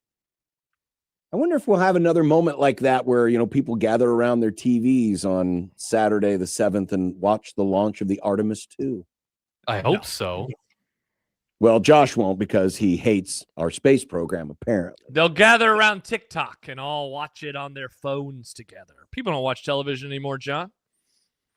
Yeah, they Except do. for football. We got the TV on right now. We have some women's basketball going on in the moment. NASA has a YouTube channel. They live stream all their launches. There you go. Let's watch it on YouTube. I wonder if the networks will interrupt the Saturday morning cartoons to bring us. Oh, wait, they don't do Saturday morning cartoons anymore. Never mind. No, they used to. They did when I was growing up. No. They're on the CW. By the way, a couple tweets real fast. John, before you give us your graphs and charts, Katie writes, Nick is never defeating the dork allegations. And El Scorcho writes, talking about Farmageddon makes me miss John's Avery Johnson's dad impression. Push you into a puddle. Yeah, those were good times. Those are very good the times. season started with Avery Johnson's dad, and it ended with a crying porn star in Miami. Just an incredible year. What a season! What a season! Yeah. What a great season. All right. Our good friend, college football numbers. That's our friend. Yeah, he's our friend. He's my friend. He's our I don't friend. even know who He's this is. But you can go to his website, and you can do quarterback comparisons. And we did this earlier in the season. We compared Dylan to a lot of different quarterbacks. This was before Dylan got hurt, obviously, to see how he did. Well, now you can go back in time, and you can compare quarterbacks against each other from this past season. So I thought, I'm going to input Dylan Raiola's name and Anthony Calandria's name to see how it compares. And what did we learn? And here's what the spider chart spit out. For those of you watching it on the YouTube channel, Dylan is in green and Calandria is in yellow. Contrasting colors, obviously, both UNLV and Nebraska are red, so it would have been hard to do that. Good call. As you can see, and not surprisingly, in rushing EPA, Calandria is way out in front because he's more of a running quarterback. Dylan is not. The sack rate also dramatically different. Did Dylan get sacked? He got sacked a lot. See, Dylan cares about the moon launch, Josh. Because he'll be laying on his back looking up at the stars. Waving at it. Hello, moon. If you look at all of the other categories, however, they are very, very close. EPA per play, explosive play rate, early down success, lost turnovers, though, a slight advantage to Dylan over Calandria. But it shows you a little bit of the difference between the quarterbacks. But in terms of a lot of the other categories, like success rate and EPA per play, they were very comparable last season in terms of what they accomplished. The biggest difference, again, is Calandria got sacked a lot less, and he ran a lot better. Yep. And so a couple things. Obviously, I mean, I've been saying this for however many weeks he's been in the fold. He is a true dual threat. This is not a quarterback with mobility. This is a quarterback that is going to use his legs as an active part of his game. The other thing, John, is where Dylan was better that you see here is the lost turnovers, which is not a surprise, right? Given that we have had a lot of conversations about Calandria and turning the ball over. The bet that Nebraska is making is that the legs that Calandria has is going to more than make up for any potential drop-off in giving the ball away to make Nebraska's offense more dynamic. The question is, will he be able to do that himself, and will he be able to do that against a schedule that is a whole lot tougher than the one that he played at last year? I was listening this morning, get ready for the drinking game, I was listening to the Audible with Bruce Feldman, Stuart Mandel, and Ralph Russo, because they were doing like a buy, sell, or hold game off of the 2025 football season, and Nebraska came up, and they were talking about Calandria. And Feldman mentioned it, and this is something we've hit on. He was not very good at Virginia. And he was a lot better at UNLV. And so, the follow-up off of that I have is, was he better because he got better or because his competition got way easier? Because if he got better, well, that's what you're hoping for, right? You want to see growth from a player as he ages. If it's because the competition got easier, well, if you thought the ACC was hard, let's throw you into a season where you play the defending champs, Ohio State, and also Oregon, among other teams, Illinois, Washington, etc. And that's what Jordan brings up in the YouTube comments. Are these numbers adjusted for the opponent? No, they are not. This is, the numbers that are close to being similar. Keep in mind, Dylan did it against a tougher schedule, top to bottom, than Calandria did at UNLV, which is why when I did this comparison, I also went back to 2 years ago. Ooh. 2 years ago. And here is what it spit Oh, out. my gosh. We'll zoom in on this. Again, Dylan is in green. Calandria is in yellow. Yikes. And when Calandria was at Virginia, he did not have a lot of great success. I mean, when we talk about Dylan was a better rusher, John. Look at that. That is a he stunner. He was. Now, again, different system, different competition, but Dylan outdoes him in every category. When you compare their numbers from 2024, when Dylan was a freshman and Calandria was a sophomore and playing at Virginia. Now, can a guy get better with age? Obviously. Yes, they can. Yep. But this here gives you a better comparison of Power 5 versus Power 5 competition, whereas this, I'm sorry, I'm going the wrong way. This one doesn't necessarily do that. So, again, there's a lot to watch for, a lot to look for. Also, keep in mind how you fit within a system. If you want to look at this from a glass half full perspective, and that's what I'm about to do here. I'm going to try to do this from a glass half full perspective because there's been a lot of glass half empty around here. The fit component of all of this. Could it be that Calandria will fit better? He'll fit better here at this school. With Dylan, there was a lot of extra baggage that came with it. And probably, I don't know this for a fact, I'm surmising this, but there might have been jealousies that were in the locker room, or not that we heard about any of this, but it's just different, right? When Dylan was the face of the program, Dylan was the guy that got all the rock star treatment. Dylan was the Pied Piper. With Calandria, we don't know how he's going to necessarily be in that aspect, but I dare say he's not going to be recognized as much around the community. There might be a different fit within the locker room that makes everything work just a little bit better. There also may be a better fit that comes with the coordinator, the play caller, Dana Holgerson. The conversation's been, this will allow Dana to call plays the way Dana wants to call plays. This will be a better fit for his system. Well, glass half full, maybe that's true. Maybe that is true. So positive John. I'm just going with I'm just giving you the glass half full perspective. Those things are certainly possible. And I won't couple comments coming in, John, about some of these things. Sad Husker fan writes, I'm now sadder Husker fan. Now remember, those were 2 years ago. Gotta love that type of positivity. You can change. I can change. We all can change.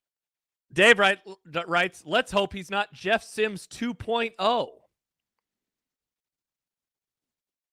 Put this on the list. Anthony Calandria will not be Jeff Sims 2.0. Okay. He will not, not be Jeff Sims 2.0. One team's Jeff Sims is another team's treasure, apparently, though. Well, that's true. Jeff Sims was good last year. Yeah. And then Joe in Vegas writes, never mind, Nebraska goes 3-9 next year. Nebraska is so screwed. Death March 2026. Wow. He is way out on it. That's why I wanted to give you glass half full, because I knew we were going to be inundated with glass half empty as soon as I popped this on the screen. What was the thing that you said, John? Anthony Calandria won't be Jeff Sims 2.0? Yeah, Jeff Sims. He won't be Jeff Sims 2.0. Okay. Perfect. By the way, there was a list item. Jeff Sims 1.5. I did add this earlier from Joel, who wrote Nebraska won't start 5-0. So we have that on the list from today as well. Okay. All right. Good. Good. No, Anthony Calandria will not be Jeff Sims 2.0. Okay. Not gonna happen. Not gonna. Not gonna. He'll be Jeff Sims 1.0. Oh no. Hey, another Sims. reminder. Another reminder as we go to break and we're getting ready for some content tomorrow. We'll be at the Hope Lodge, Nebraska, which is a great facility here in Omaha that allows cancer patients and a caregiver to stay here free of charge while they need to be in Omaha from far away from home for their life-saving treatment. This has been the beneficiary of the Creighton versus Cancer Pink Out game, raised over $43,000 in the Jersey auction, which is the third highest number ever. And you can still give, and that's the point of being at the Hope Lodge tomorrow. It's our paper drive where folks can bring out paper products like toilet paper, paper towels, household items, gift cards for either grocery or retail stores, or just a cash donation. We'll be at 8033 Farnham, which is where the Hope Lodge is located, right down the street from Children's Hospital, right behind the BP gas station on Dodge Street. Around the place where Village Inn used to be, I think. Around the place where Village Inn used to be. And if you're unable to make it in person, you can donate. In fact, you can donate right now. You don't even have to wait till tomorrow. You can donate now through the weekend by going to cancer.org/pinkout. That is cancer.org/pinkout. Got confirmation. Greg McDermott will join us tomorrow in the 4:00 hour. Awesome. And we'll have other special guests as well. And, of course, Matt McMaster will be there at 10. We'll be there at 2. Looking forward to it. Real quick, John, before we go to break, text from the 785, which is Kansas. Did Latif transfer? No, he did not. He just won't be the starter, assuming that Calandria is healthy. I would agree. Yep. I would also agree that coming up in content, we're going to talk about a 5-star. We're going to bag on the Patriots. Good. And we're going to cite the obvious. Going to the moon is cool. Josh is handsome. Even more obvious than that. Even more obvious than me being handsome. Awesome. No, wow, this is some obvious stuff, folks. That's only obvious to the blind. Touch my face, blind person. You'll like what you feel. There's a drop. Back after this on 1620 The Zone.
I made you some Unsportsmanlike content.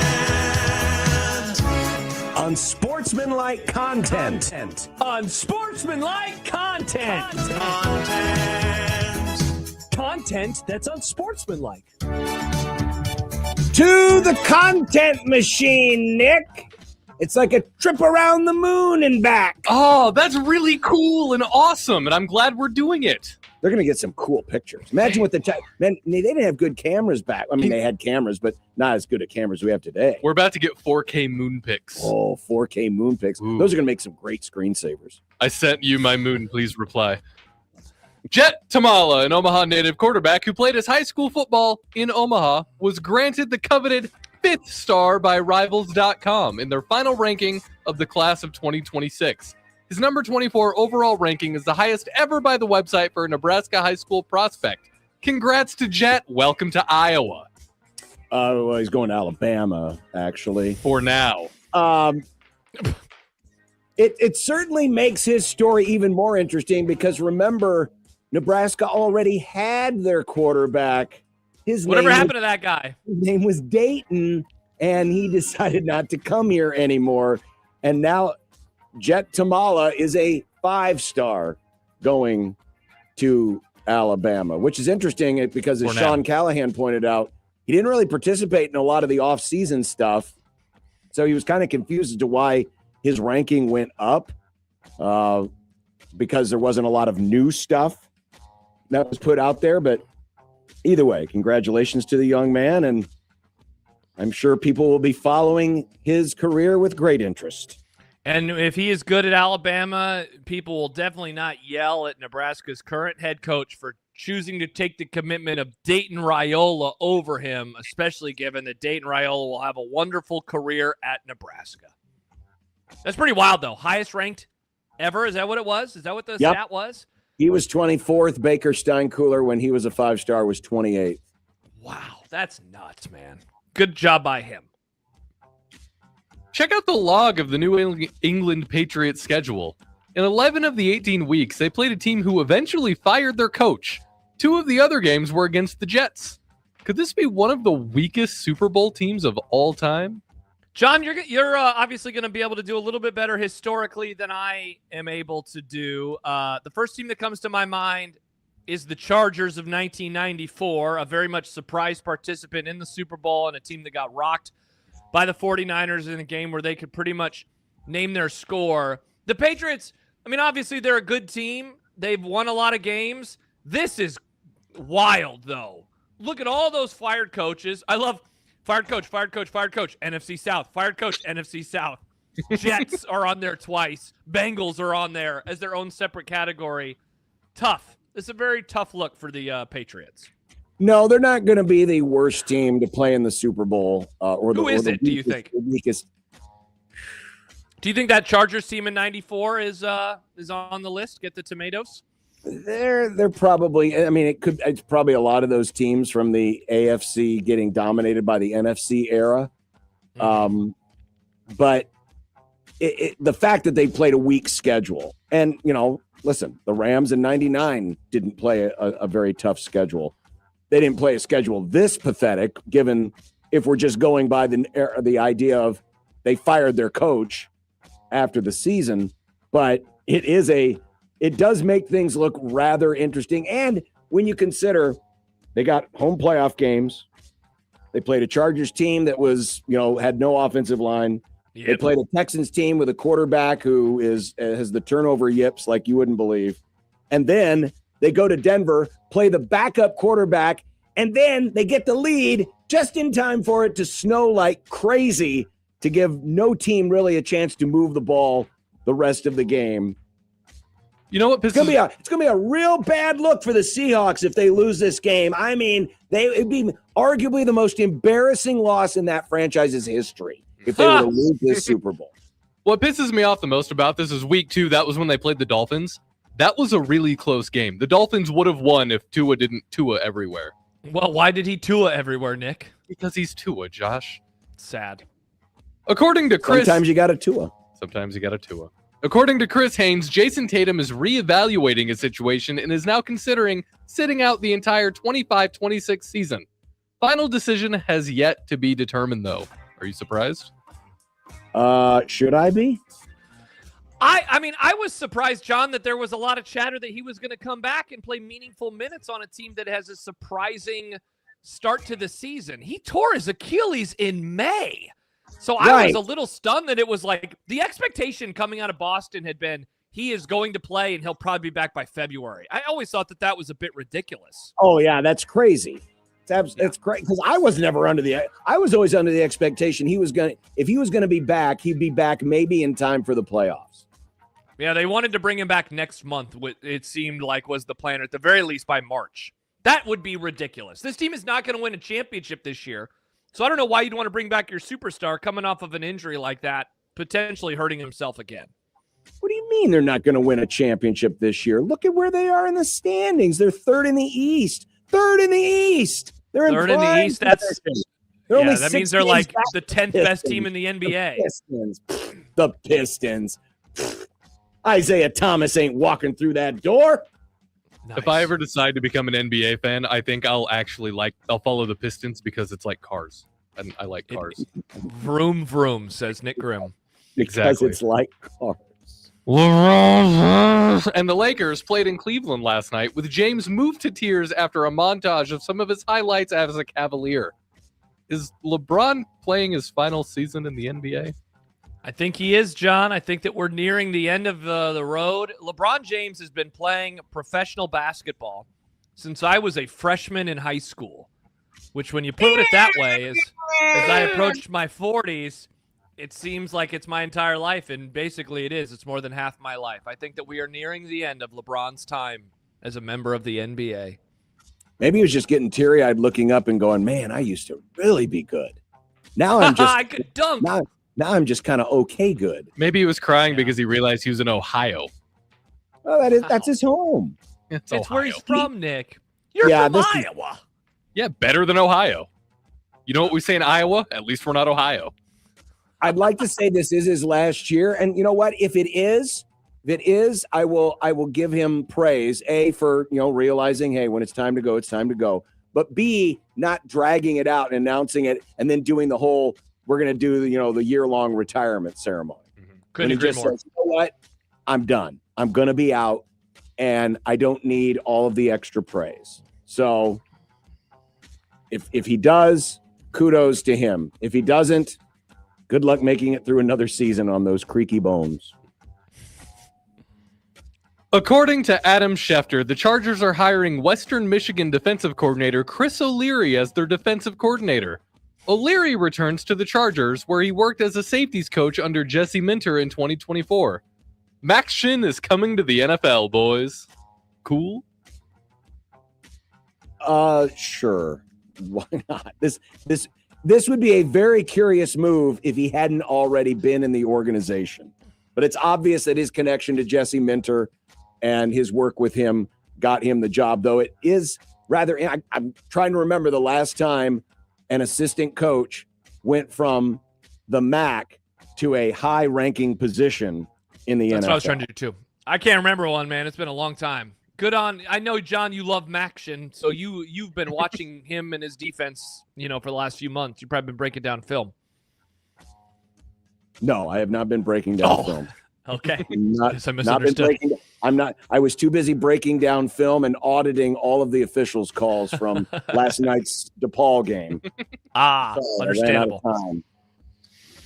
Bill Connolly ranked the 100 best games in college football this season, and number one was, you guessed it, the national championship game. Miami, Ole Miss, Georgia, Texas A&M, Notre Dame, and the FC title game rounded out the top five. Nebraska was nowhere to be found, though. Sad. That Maryland game, John, is being underrated by our friend Bill Connolly. That was a fun game. Put it at 100. Throw us a bone in the state of Nebraska. Every other game sucked this year. You know what? That actually is a good point, because I was racking my brain going, if I'm just ranking the games based on watchability, enjoy, and putting out of the mind who you want to win, what was expected, just watching a game for the sheer entertainment of it. The Maryland game is easily the number one game from the Nebraska schedule. Number 2 is probably, Michigan? I was thinking Michigan. Yeah. Michigan was good. It was really good. I mean, see, but Michigan had a 10-point lead at various points in that game, so it never really felt as close as the final score, Yeah, but you had the weird Hail Mary. You had the 3 big plays that got Michigan in the end zone. Mm-hmm. The Cincinnati game, despite it being close and having to come down to a late turnover, that wasn't necessarily a great watch. I would agree with you. When you compare it in the grand scheme of things, for an opening week game, I'm sure it was fine. But yeah, there weren't a whole lot. Northwestern, that came down to a late drive. There was a big special teams play. Maps guy says USC. Yeah, I mean, USC, a defensive kind of slugfest where Nebraska's up and they have a chance to pull away. That's a good one. Yeah, definitely not the Iowa game. Definitely not the Penn State game. Let's not put those games anywhere near this list. Yeah, in terms of just sheer enjoyment, again, from a neutral perspective, Maryland was the number one game last year. Mm-hmm. In a recent survey of youth sports coaches, many cited unruly parents as being the main reason they quit coaching. In other news, a survey of the planets in the solar system cited the sun as being the brightest star nearby. I had to fact correct that one, by the way. Uh-oh, was there a John fact in there? There were a lot of John facts in there. Like what? No. The sun being the brightest star in the Milky Way, that's not true. Yikes, there are a lot of brighter stars than ours. Yeah, but ours is just the one where we live next to. But none of them are as close as the sun. Thus, the sun is brighter. But you said planets in the galaxy, John. Yeah, but all of the planets in our words galaxy have meaning, John. No, the planets in our solar system. The solar system is where we are. The galaxy is bigger. Whatever, but the point is the planet. John started the show with a John fact, and he ends the show. It's not a John fact. It's the truth. Vampires and zombies might as well be the same damn thing. They both bore me to tears. Also, to go back to the original comment, parents are why they're wanting to quit. Who knew? Parents are a-holes. No offense to all of the great parents in our audience. Finally, Peacock posted a fourth quarter loss of $552 million despite having a record of 44 million paying subscribers. Does this better explain the Tuesday night rough broadcast? They're cutting corners, John. Is that what's going on here with the Peacock broadcast? Maybe. Very sad. Very sad. Yeah, that's a huge loss. That is a big number. $500 million in one quarter? That's a lot of billions. 3 months with a record number of subscribers? That's crazy, man. Isn't it wild, John? Because not to brag, we just had a great quarter. You and Nick and me and the Zone, we had a pretty cool quarter. That last quarter of the year, it was pretty cool. Cool. We only lost $551 million. It was great. Shout out to us. Shout out to us. Sorry about that raise I asked for, guys. That really kind of messed with us. Yeah, that's probably true. All right. Where's content?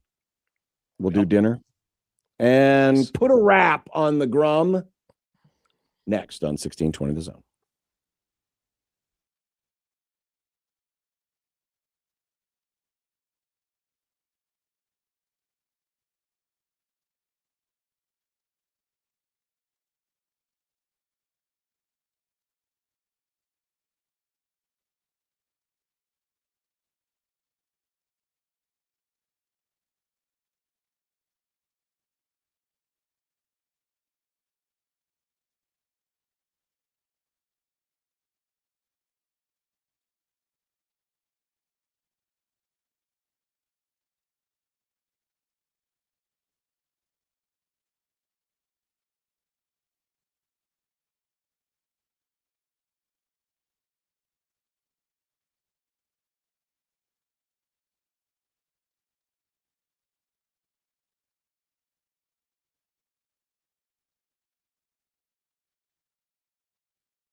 When you knock us down, we're going to get up. And on the way up, we're going to bite a kneecap off. Crust is good on your pizza, not your ass. I will eat your ass first. He's tough as a Woolworth steak. And then it's going to take 2 more shots to knock us down.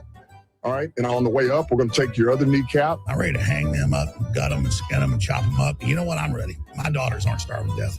I'll eat my neighbors. And we're going to get up, and then it's going to take 3 shots to get us down. And when we do, we're going to take another hunk out of you. Cliff, what are you going to take away as your best memory from playing basketball at Boston College? Probably just like going out to eat. Tonight the wife has announced that she is not cooking, so I believe some Chick-fil-A is in my future. Oh. I had Chick-fil-A in a while. A spicy chicken sandwich. Overrated. What do you mean overrated? Chick-fil-A is overrated. It's delicious. It's overrated. It's not overrated. It's the Josh Allen of chicken places. So it's the last year's MVP of chicken sandwiches. I get it. I think that was a very mean comment. Very mean comment. Speaking of chicken. You want some chicken? We're having chicken quesadillas tonight. Nice. We're not having chicken tonight. We are having roasted tomatoes, potatoes, and pork chops. Well, interesting the order that you read those in. I would have gone That pork was chops. the order that the text was sent to me. I'd go with the meat and then the potato and then the tomatoes. That's just the order that I read the text. It makes it seem like the tomato is the star of the show and the side are like a little tiny pork chop. Paige really likes roasted tomatoes. Green beans, mashed potatoes, and a ribeye. Anyway, we're having French fries and hamburger. My mouth has been watering since I read that text, though, so I'm very excited. It does excited. sound good. It really does. Roasted tomatoes. She said she made the mistake of shopping hungry. It's a great mistake. Totally worth it. Kenneth writes, I'll be having a few small beers for dinner. Wow, very excited. Just a couple small beers. Just a few small beers. What a quote. Yeah, I don't know if I would want just a few small beers for dinner. A few of them, though, John. You don't want to Don Draper it? No, I don't want to Don Draper my dinner. I'd rather not. Thank you. Because tomorrow I want to be in tip-top shape when we go to the Hope Lodge. Looking forward to it. I don't want to be in a hangover position. This is one I look forward to every year. It's a great place. I love everything that they do for people. And whenever we're there, Coach Mac always dunks on John for a segment. Yes, I know. I'm so excited. Like, hey, Mac, how you doing? You want to make fun of John for something? Can't wait. He always does. Yeah, I think that's whenever he'll bring up that the Rams lost in the NFC Championship game. Ooh, I bet he does. But all I would have to do is bring up the fact that they hired Mike McDaniel. God, I had the wrong guy's name. What's got to be your ball? Who'd they hire? They hired the guy, the big guy. Who hire? Who? The Oh, Steelers. you're talking about the Steelers hired Mike McCarthy. Mike McCarthy. It's got to be your Mac. I don't know. It's too bad, Nick. Like, McDermott can't make fun of John for the Creighton men's basketball team because that would be making fun of himself. So, like, one of the ways that most people would get a jab in, like, McDermott is essentially unable to make fun of John for. So, how weird would it be if he said something about the Marquette game? Hey, your team got killed on Tuesday, you idiot. Like, wait, but that's your team. Yeah, that'd be tough. Well, we'll be at the Hope Lodge tomorrow.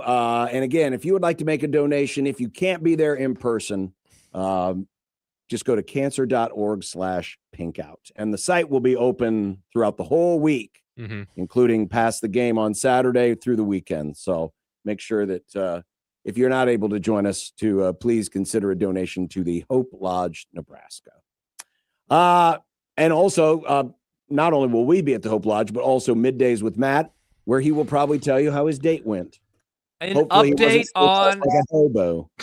the first date to his future wife. I cannot wait to hear all about it.